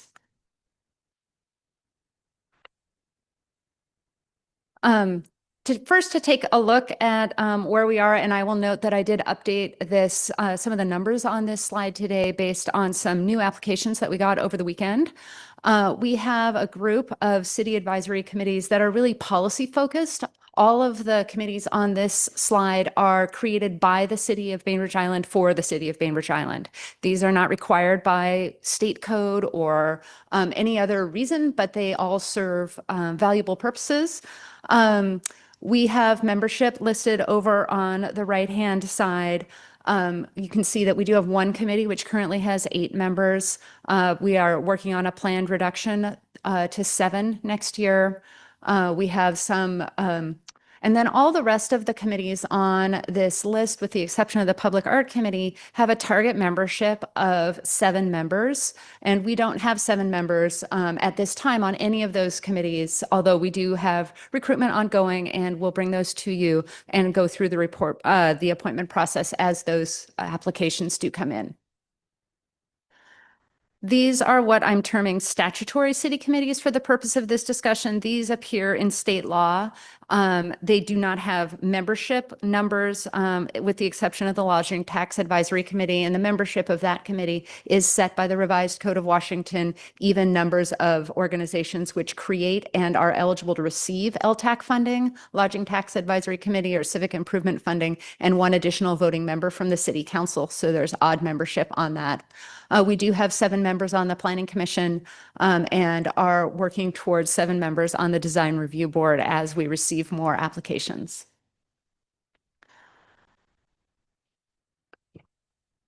We have currently policies which are contained either in the municipal code or simply in the way that the city does things. The approach that is codified in the Bainbridge Island Code are the upper 5 bullets. All of our meetings of our advisory bodies comply with the Open Public Meetings Act related to quorum and noticing, providing an opportunity for the public to attend. Members are required to comply with the Public Records Act. To that end, we have city email accounts, and when people do ask for records, those are retained and provided by our city clerk. We have an ethics code, or an ethics program, excuse me, which is applies to the city committees. You work with the committees to establish a work plan. They have generally monthly meetings. And then by practice, we provide administrative support for land use decision-making bodies. And we have staff policy support and policy support at all of our committees, and provide in-person and Zoom options after COVID. Looking at recruitment and membership, we have an annual recruitment cycle. 3-year terms for our members and the requirement that members must live on Bainbridge Island. These are all codified. We currently have a group size, with the exception of the Planning Commission, that is up to 7. We do not have any age limitations, but we do have required annual training, which city staff tracks. So it's a pretty complicated and time-intensive program. We get a lot of value and time from our volunteers and value that. We do also receive a number of questions about various aspects of these advisory committees. And so in cooperation with you, want to address some of these most frequent issues to make sure that we are administering your advisory groups in alignment with your guidance. The goal here, again, is to be clear and consistent and to make sure that staff understands your guidance and are moving forward. So I'll step through these. I'm happy to take questions as we go.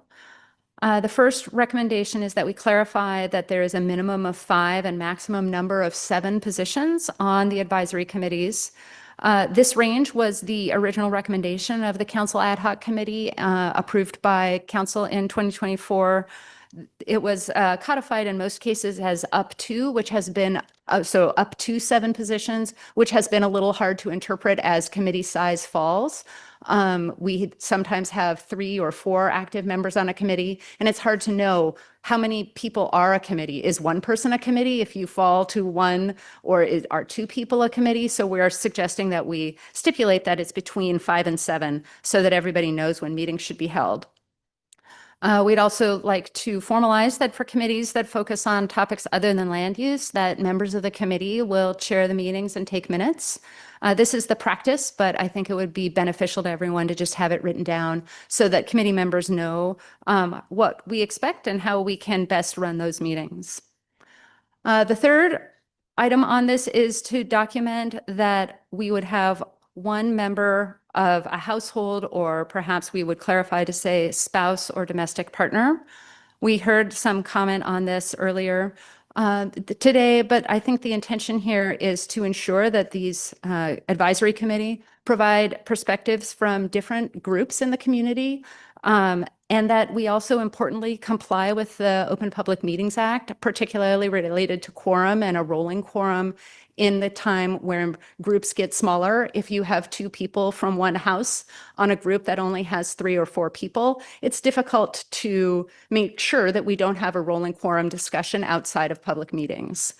Also, it will allow us, the advisory groups are expected to comply with the ethics program, and we want to avoid any potential conflict of interest or perception of conflict of interest, for example, in discussions or in the selection process where someone might be sitting on a committee where they would be interviewing or participating in selection with a member of their own household. Fourth, we want to consolidate provisions that apply to all committees to streamline this in the first section of the code. This effort started in 2019 with the creation of Chapter 2.01 of the Municipal Code, which currently describes how recruitment should start, but throughout the rest of there are many chapters or sections in Chapter 20 or Chapter 2 which provide close but not identical guidance for the advisory committees. And I think from the staff side, it would be, and the community side, it would be advisable or helpful to streamline those by bringing them into one place so we could refer to all the same language for everything. And then finally, in 2024, our insurance provider, the Washington City Insurance Association, WCIA, chose volunteers as their area of audit focus. We received guidance from them related to having documented processes, an interview process, and a handbook, all of which we are working on updating and will distribute in July and August. We also recognize that we will continue to meet with our insurance provider and may have different guidance from them, for example, establishing a minimum age or establishing other things about having a safety program, a volunteer agreement, things like that, that we're still working on. And just wanted to make you aware that those efforts are continuing. So at this time, I have provided a whole lot of words, but we are waiting for your direction and want to make sure that we are providing the support and program that you'd like for your advisory committees. After your discussion, we will either develop an ordinance or other documentation to move this forward as you direct. Thank you. Thank you. Councilmember Schneider. Thank you, Mayor. Wasn't sure how I was going to broach this. So with focusing on the one about no two members from the same household, how might we make that apply to council? I know council's a different beast. You know, there's it's created from the RCW, but you know, this is not a hypothetical, and I think we would all agree that there are consequences. So maybe it's not through this means, but I think we should acknowledge that maybe there would be a reason to go through whatever process we would need to make that overt. And if it can't be a formalized legal thing, then at least it could be in our manual or something like that. Thank you. Thank you, Councilmember Hytopoulos, and then Councilmember Murwaki. Well, I hope it's unconstitutional or whatever, do something. I mean, can't believe that we can tie the voters' hands if they wanted to put 5 family members up here. So I don't think that's possible. That would be fine. And I will say, I have concerns about this. I won't vote for that provision. I think I'm okay with the others. I'm not sure why we're prioritizing this right now, but I'm going to talk about this from 2 directions. One, I'm going to hit head on that I think this is a very inopportune time for this. If this is a genuine feeling of just cleaning something up and best practices, this is not an opportune time to be doing this, given the nature of what a particular committee is doing right now and the level of dissent that has been occurring that is appreciated by many in the community. And I think dissent is critical, as well as the insight that we get from our committees. So I don't think this looks good right now, and I won't vote for it for that reason. But I also won't vote for it because what was good is it gave me a chance to really think about it. I think if we didn't have a situation that this applies to at the moment, I might have just thought, oh, well, this sounds like something that sounds like a good practice. Why not? But the reality is that I don't see a strong reason for that. There are policies that can be put in place and are in place to prohibit conflicts of interest when they come up anywhere on council or in our commissions, committees. In the case of interviewing someone, obviously the person who, if it was the committee chair, wanted their spouse to come on board, they wouldn't be part of the conversation. They would have to recuse themselves from the process. What we would lose is that we would have that many fewer people that might have the expertise we're looking for, and committees that we have a hard time staffing. Take the HPC, how hard it's been to find people who have the right particular expertise to be a certified local government. And council members can choose not to put people on committees. And this reminds me above all of when I was a political science student in the arguments back and forth on term limits. And I was never in support of term limits. I just thought they were ridiculous because they were like voters saying, help me, I can't help but vote again and again for the same person.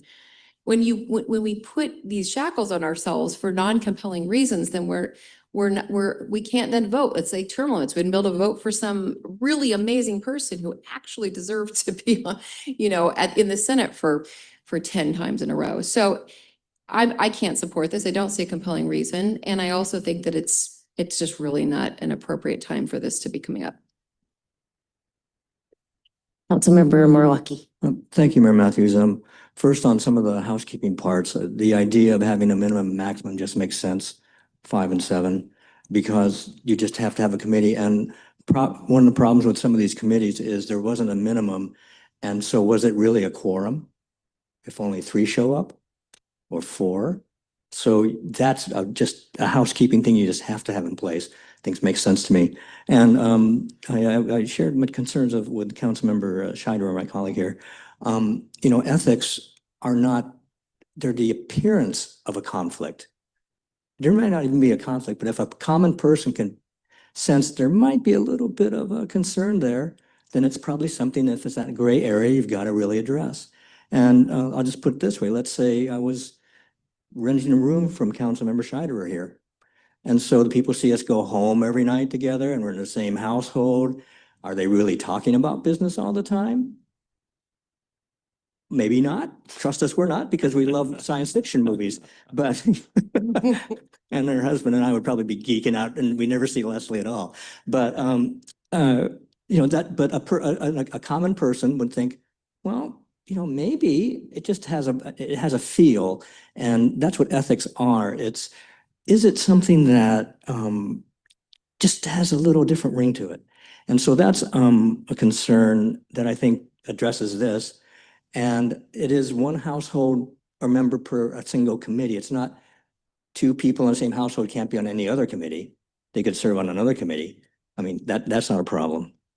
And, you know, I'm just going to mention the big bear in the room here. You know, I've been the liaison on that committee, and I like Malcolm and Melanie, and I think I respect their intellect and their expertise. And it's really not that. It's really this issue of being together all the time, and is it something that is really appropriate?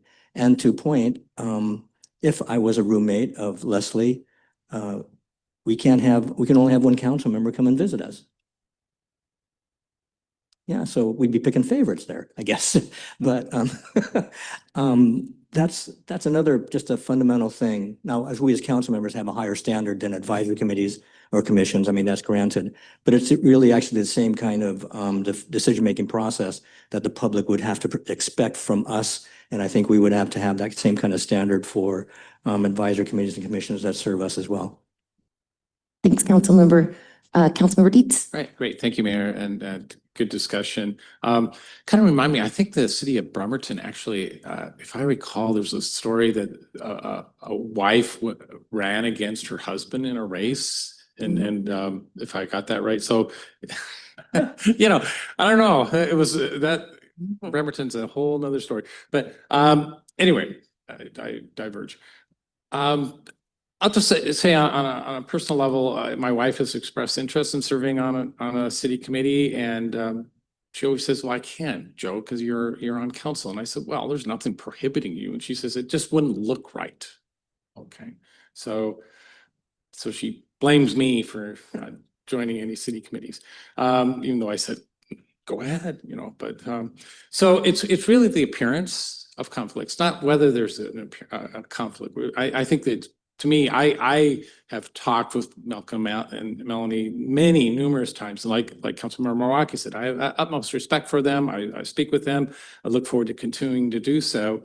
But there was occasion where the chair, Melanie, was going to interview Malcolm for committee assignment.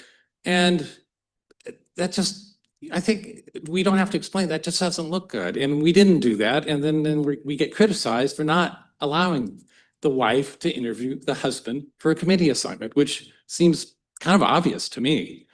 I'm fine with this motion. I'll with some English translation here. I was looking at this, and I'll just say when I first read it, I didn't quite understand until I saw the presentation. If I may suggest, when we say, let's read this out. Move to direct city manager to prepare an ordinance to establish the membership of most city advisory groups of a minimum of 5 to a maximum of 7. I mean, actually say minimum 5, maximum 7. That's just my suggestion. And other than that, I'm in favor of this. Thank you. Thanks, Councilmember Fantra Johnson. Thanks, Mayor. I would support this. It just seems right. I wonder about, you know, we go through a lot of trouble to make sure that we're not in quorum anywhere we go, right? And I think, you know, it's much harder if you're in the same house. You may be of different minds, but, you know, the dinner table or wherever else you're talking, some of that's going to come out. And you might be of different minds at the beginning, but maybe after the mashed potatoes, you're in the same mind. So I just think this just makes sense because ethically, it just does not look right. So Thank you. Thank you. Deputy Mayor. Thank you, Mayor. I'd like to address the question of timing for this. We should have addressed the issue of number 3, a rule that only one member from any household may serve on the same committee. We should have addressed that a long time ago, because it's a problem that was created by a council, not this council. I don't remember, I wasn't watching the reasons why Malcolm and Melanie, to be specific, were both appointed. One was added to the one already on the committee, I believe. And there was a reason for that, I suppose, to provide enough people with the appropriate specialization. But it was never the right thing to do. The Environmental Technical Advisory Committee should be varied in its membership, not all with one specialization dealing with water resources, because other specialties, geology, forestry, they're all relevant. People with a scientific background should be involved in interaction with the hyper-specialized concerns that have been foregrounded in recent times with the Environmental Technical Advisory Committee. But that broader membership was not available.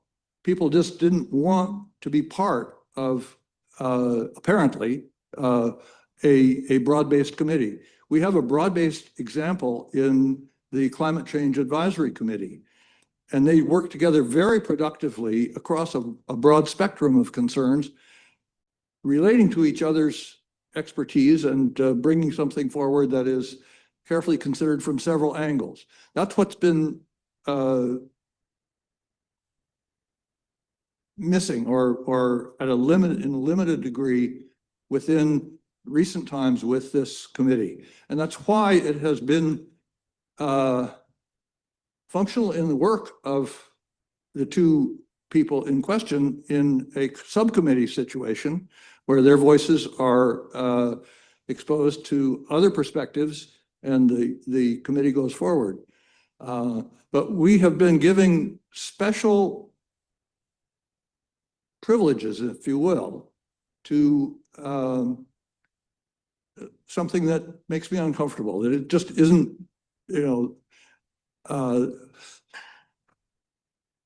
it's never, I've never been comfortable with it. So I do think we should go ahead and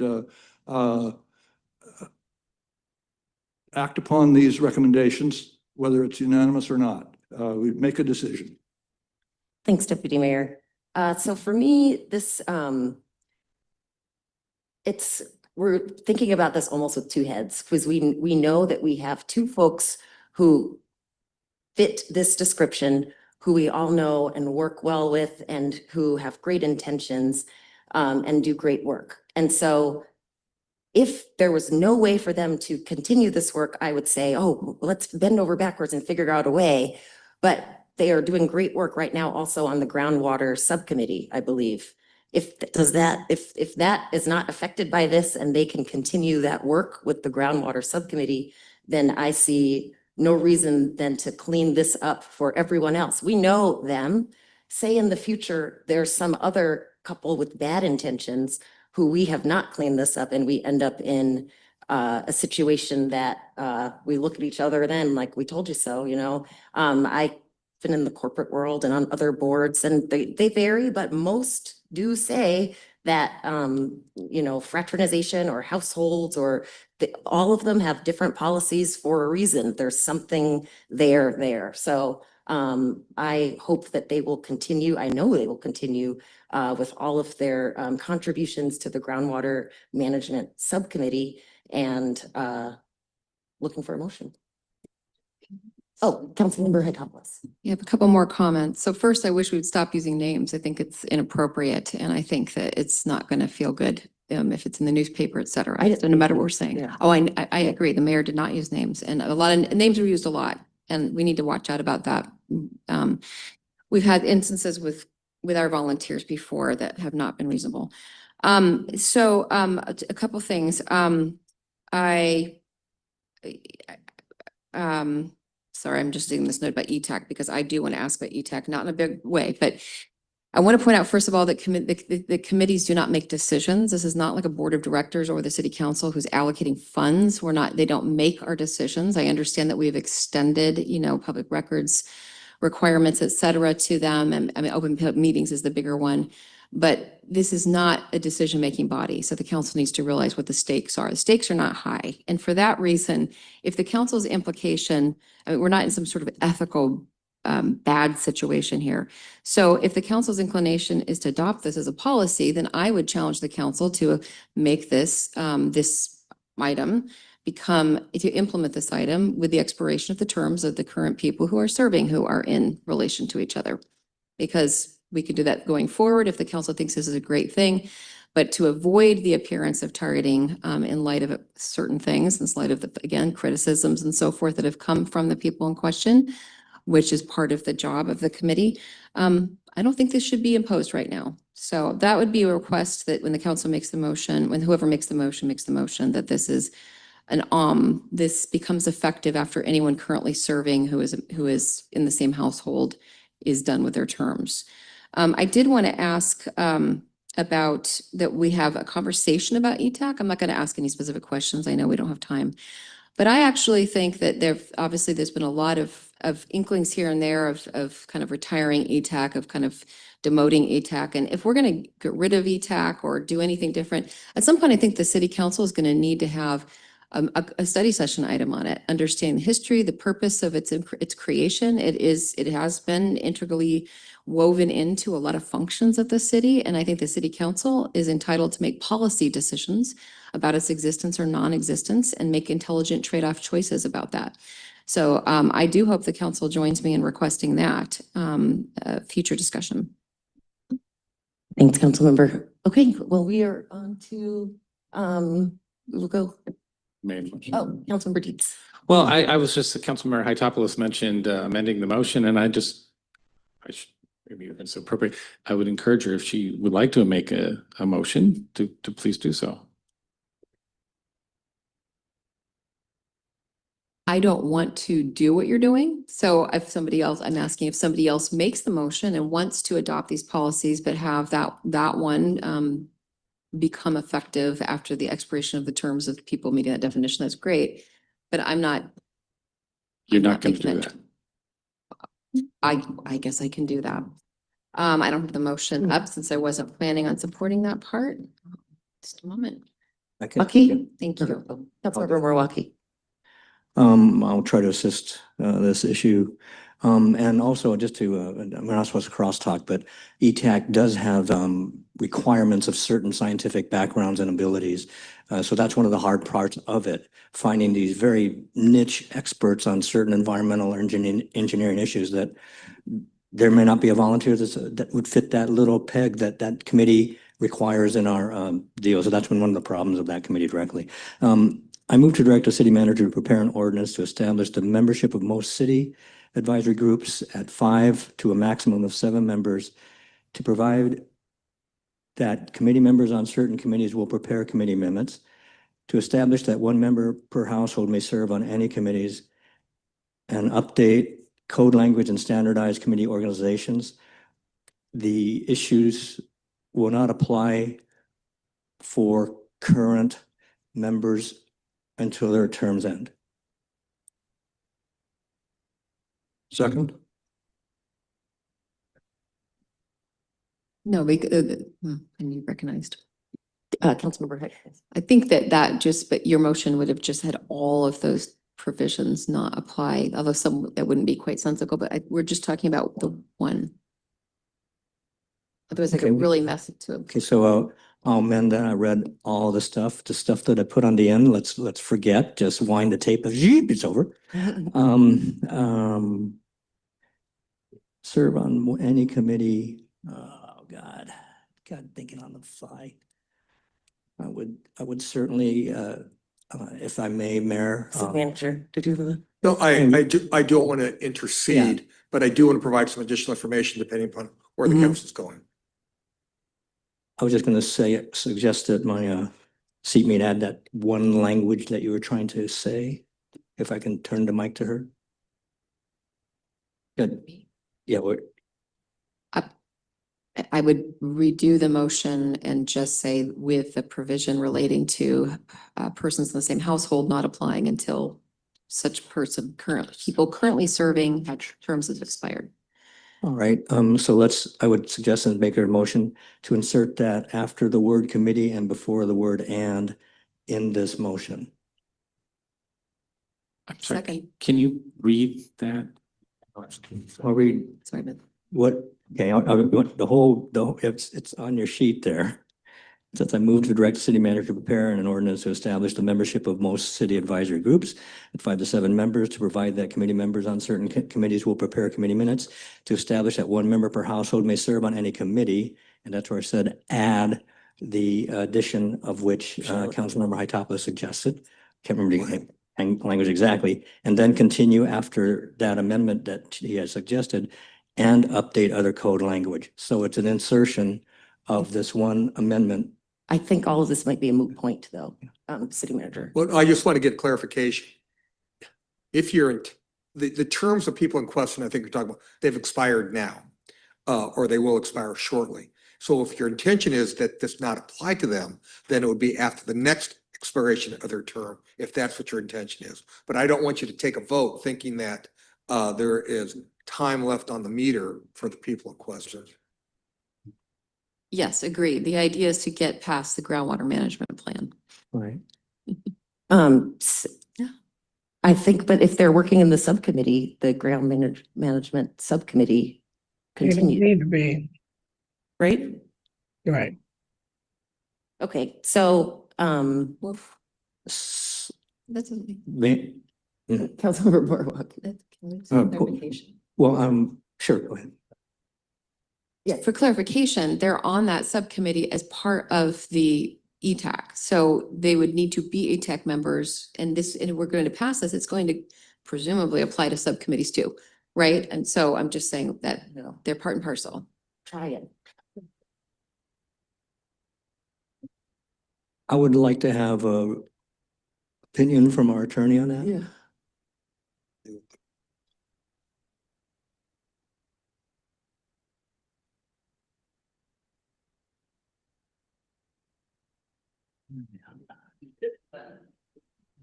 But there it is. Thank you. I'm sorry, through the chair, I was conferring with the city manager, so I missed your question for me. What was the question again? If I can paraphrase, this would address members who are on a subcommittee. Is it that these members of the subcommittee are there only because they're ETAC members, or can they just be there because of their expertise? If the subcommittee was formally created by the council, they could perhaps not be members of ETAC and be on that committee. But if the subcommittee was created by ETAC itself, then it is a subcommittee of ETAC, and they I don't think it's a subcommittee. would have to be members of the ETAC committee. I don't know how this groundwater subcommittee was created. I don't recall. I thought it was part of climate change, but maybe we should have. Councilmember Schneider. I just have a quick suggestion. If we're all kind of agreed we're going in this direction and we just don't have the words, why don't we just make that one provision not take effect until 2026?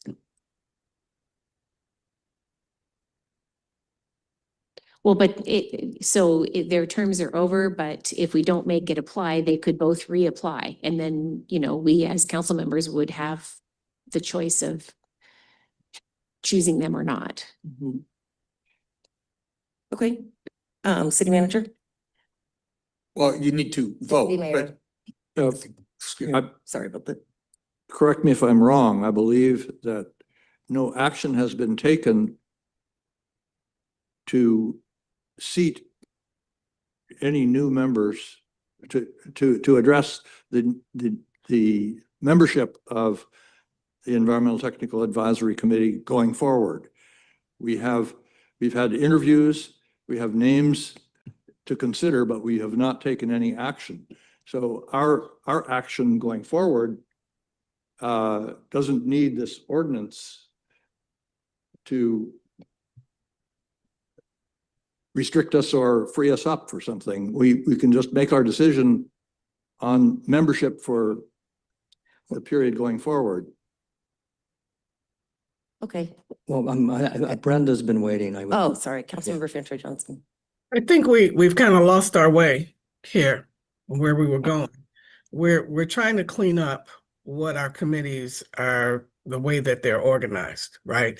If we start going backwards and trying to make this pertain to specific people that we shouldn't be trying to make it pertain to, we lose our way, right?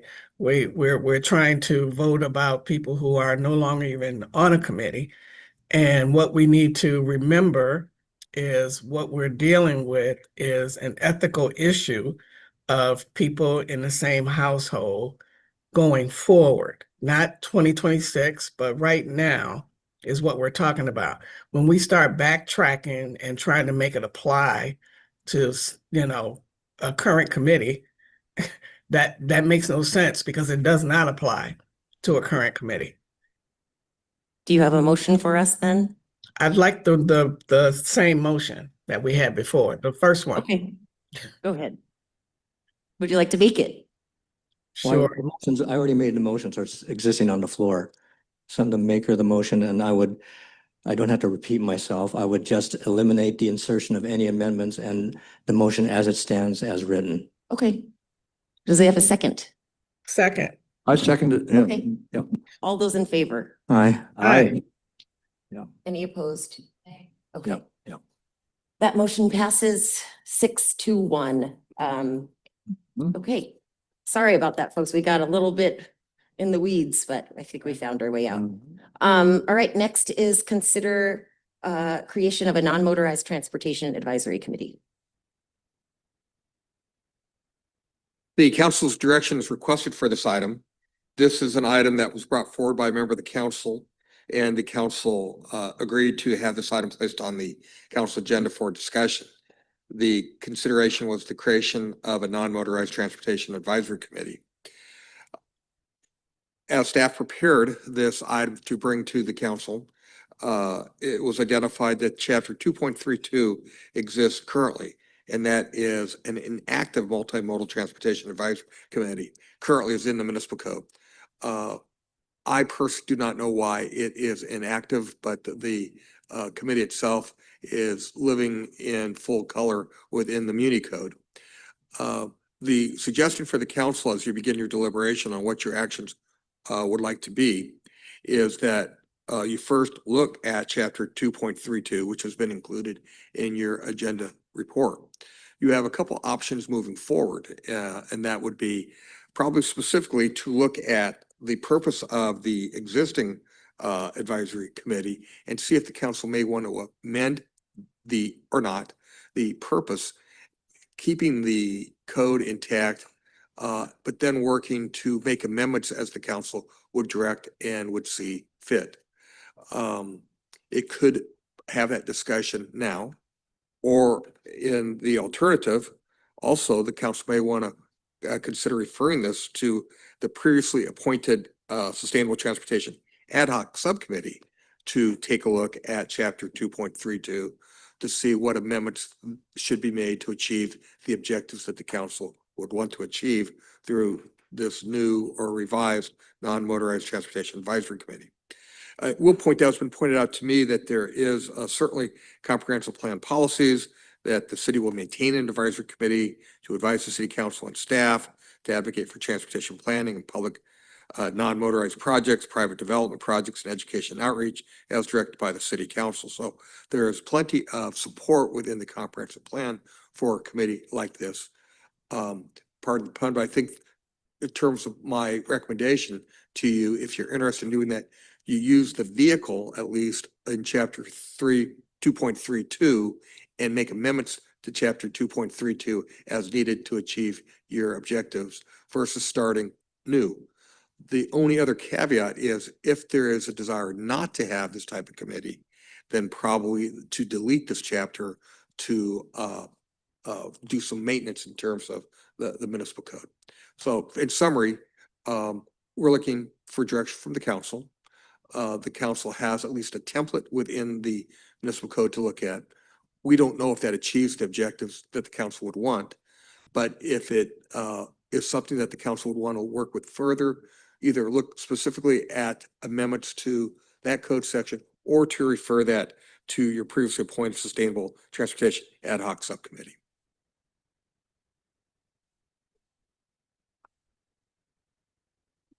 I was looking for your light. That's so funny. I was waiting for you, Councilmember Schneider. Something, they're sticky today. For Schneider, sir. Thank you, Mayor.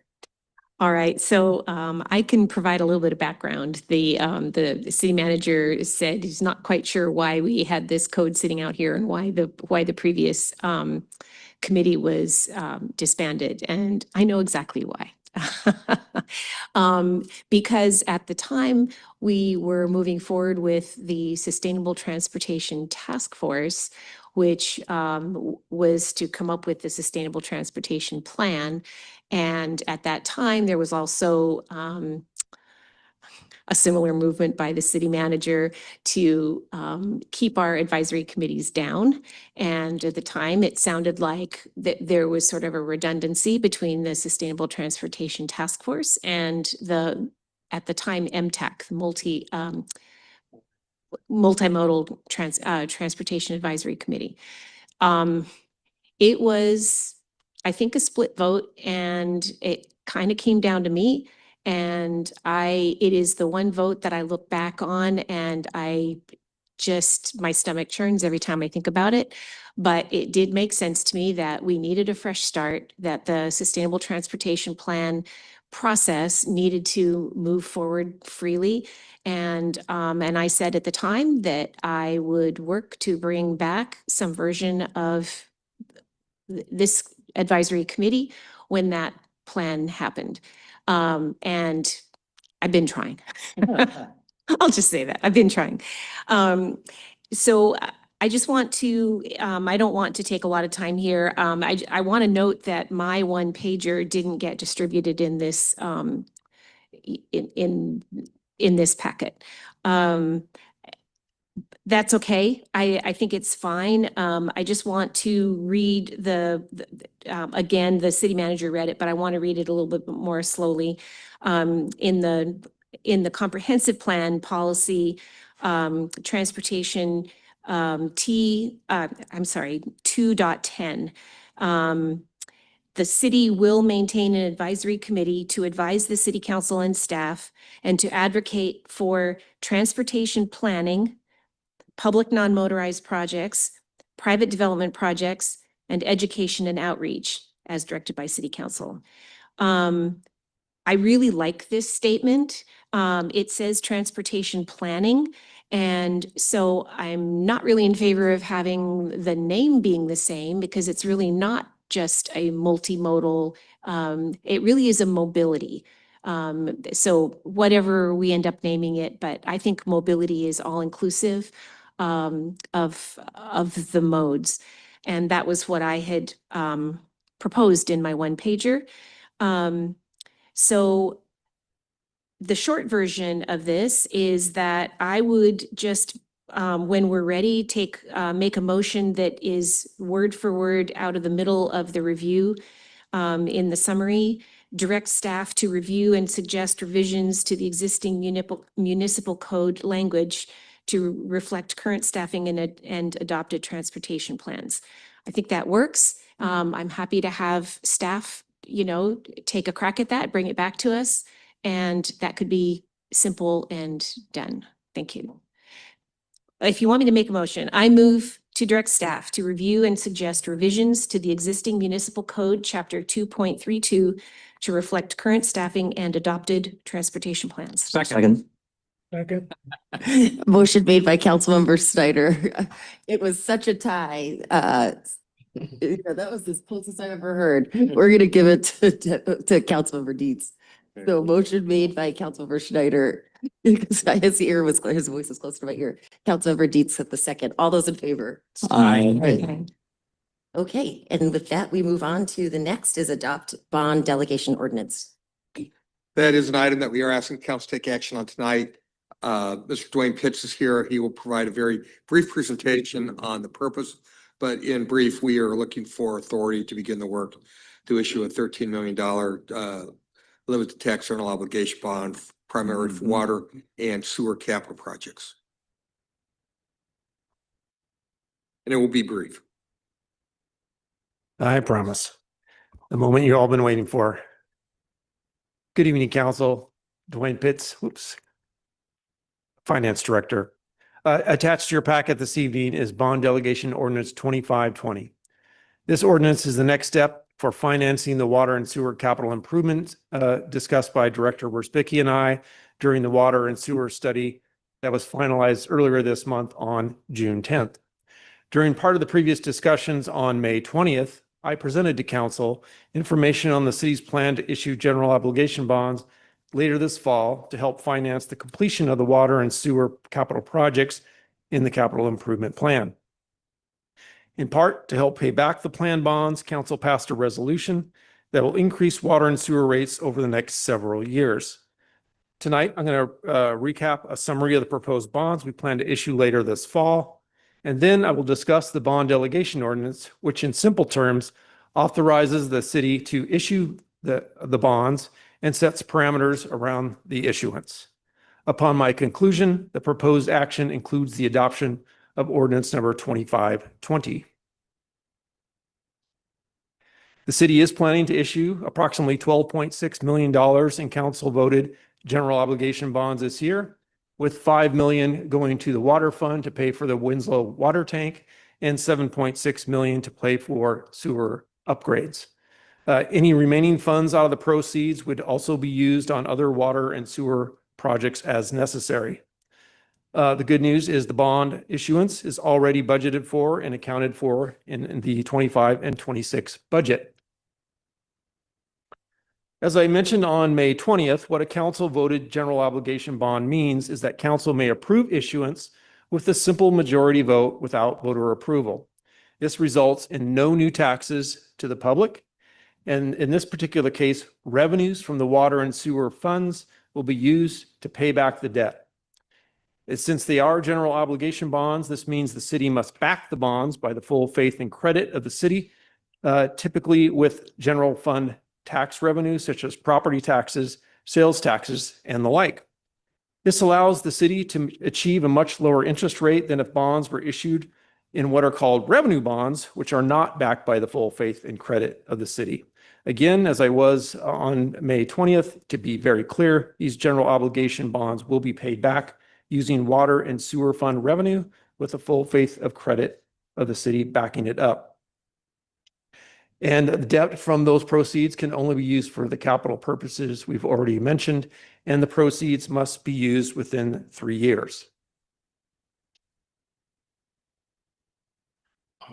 So, as we have already mentioned, and to be very brief, the biggest reason why we issue general obligation bonds as opposed to revenue bonds is the savings in interest. How much interest, you may ask? Well, over 25 years, the savings is roughly about $600,000, according to our underwriter and bond advisor. So what is a bond delegation ordinance? Well, in Washington state, all municipal debt issued by jurisdictions must be authorized by the legislative body. And a bond ordinance really does three things. It authorizes the debt issuance. It establishes the parameters around the debt issuance, for example, the maximum principal, the interest rate, and the maturity, and delegates, finally, to myself, the city manager, or the deputy city manager, the ability to conclude the sale and management of the final bond issuance. That wasn't always the case. Prior to 2011, a bond ordinance would be approved on the day by council. So basically, we would have to have a formal meeting, a council meeting, or there would need to be a special meeting, and a quorum would be necessary to take place of the sale, and a bond ordinance would be issued at that time. This was an incredibly administratively clunky process that decreased flexibility and actually sometimes led to delays and increased bond costs. Needless to say, the state legislature finally adopted into law the ability to delegate that authority to execute the sale based on the ordinance parameters to allow more flexibility and better meet market conditions on the day of the sale. So in your packet is the ordinance. It's about a 26 or so page document, but the basic, I think the most salient points of that particular ordinance can be summarized here. There is a maximum issuance amount of $13 million. The maximum maturity of the bonds is 25 years. The maximum true interest rate, or the actual interest rate, would be 5.75%. And we plan on issuing bonds with the ability to call. What that means is after approximately 10 years, we would be able to pay off those bonds early if we chose to do so. And of course, we would like those bonds to be tax exempt at qualified, which incurs a lower interest rate. And lastly, the one thing I do want to mention also that it's not included up on your screen is the ordinance is valid for 1 year. Why does that matter? Well, let's say one of the parameters on the planned issue date, and we're sitting around wheeling and dealing with the underwriter, and one of these provisions is not met. The bond delegation ordinance allows us a little more time to go back to the table on a different day when those conditions may be met. So as I did last time, I kind of show you an example of what that might look like using a 25-year term.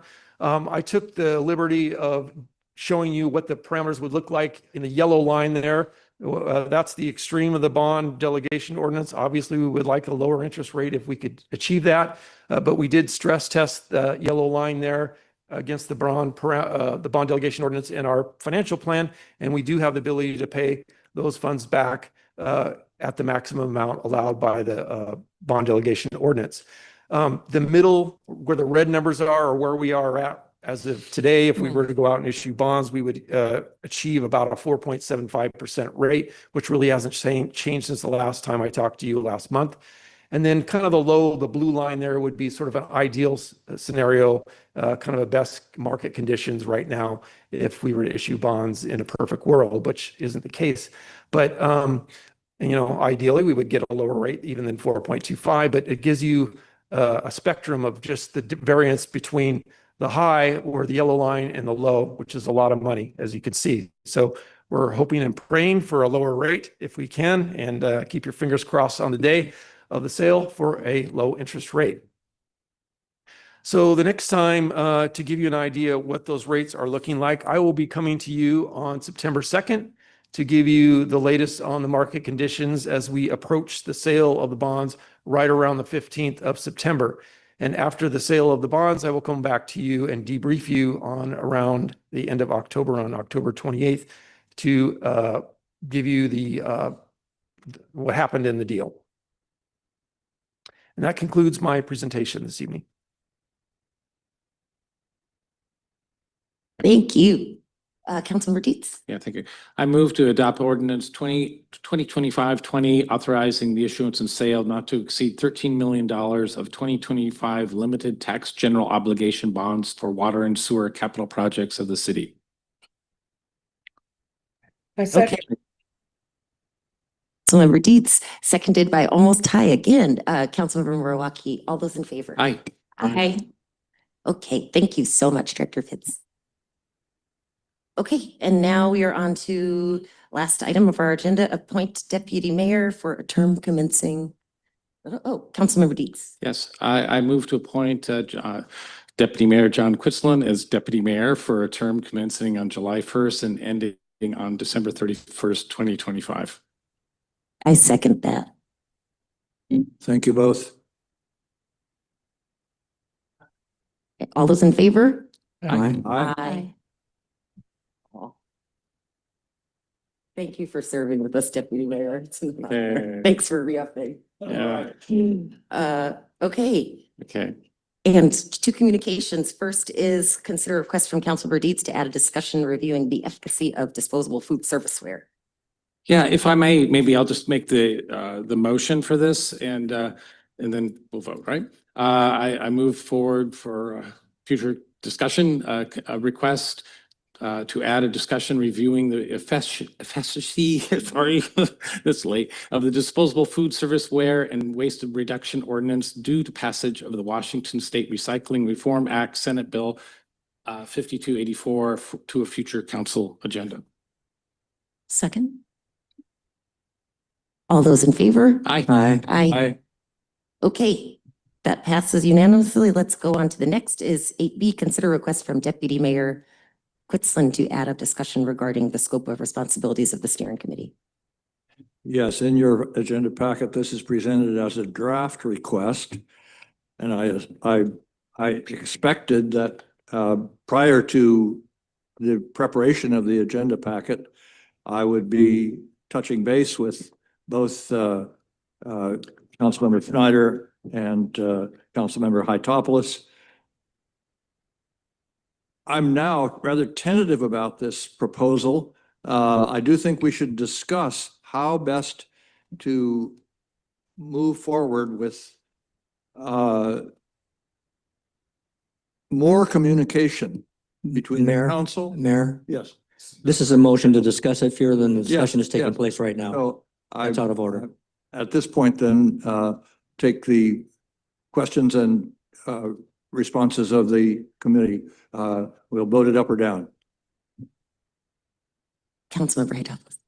I hope that everyone will entertain that I do need to make a comment that I don't fully agree with the way what happened at the steering committee was characterized, but I do support this conversation. So I just want to be clear that I wasn't asking quite for what was in the packet. Thanks. Okay, so all those in, did you make the motion? Is there a motion? I don't think we need a motion. It's a request to review and revise the scope of responsibilities of the steering committee overseeing public engagement for the Winslow sub-area and comprehensive plans. Cool. Second. Okay, all those in favor? Aye. All right, folks, with that, we are adjourned. See you in sunny Kennewick, Washington.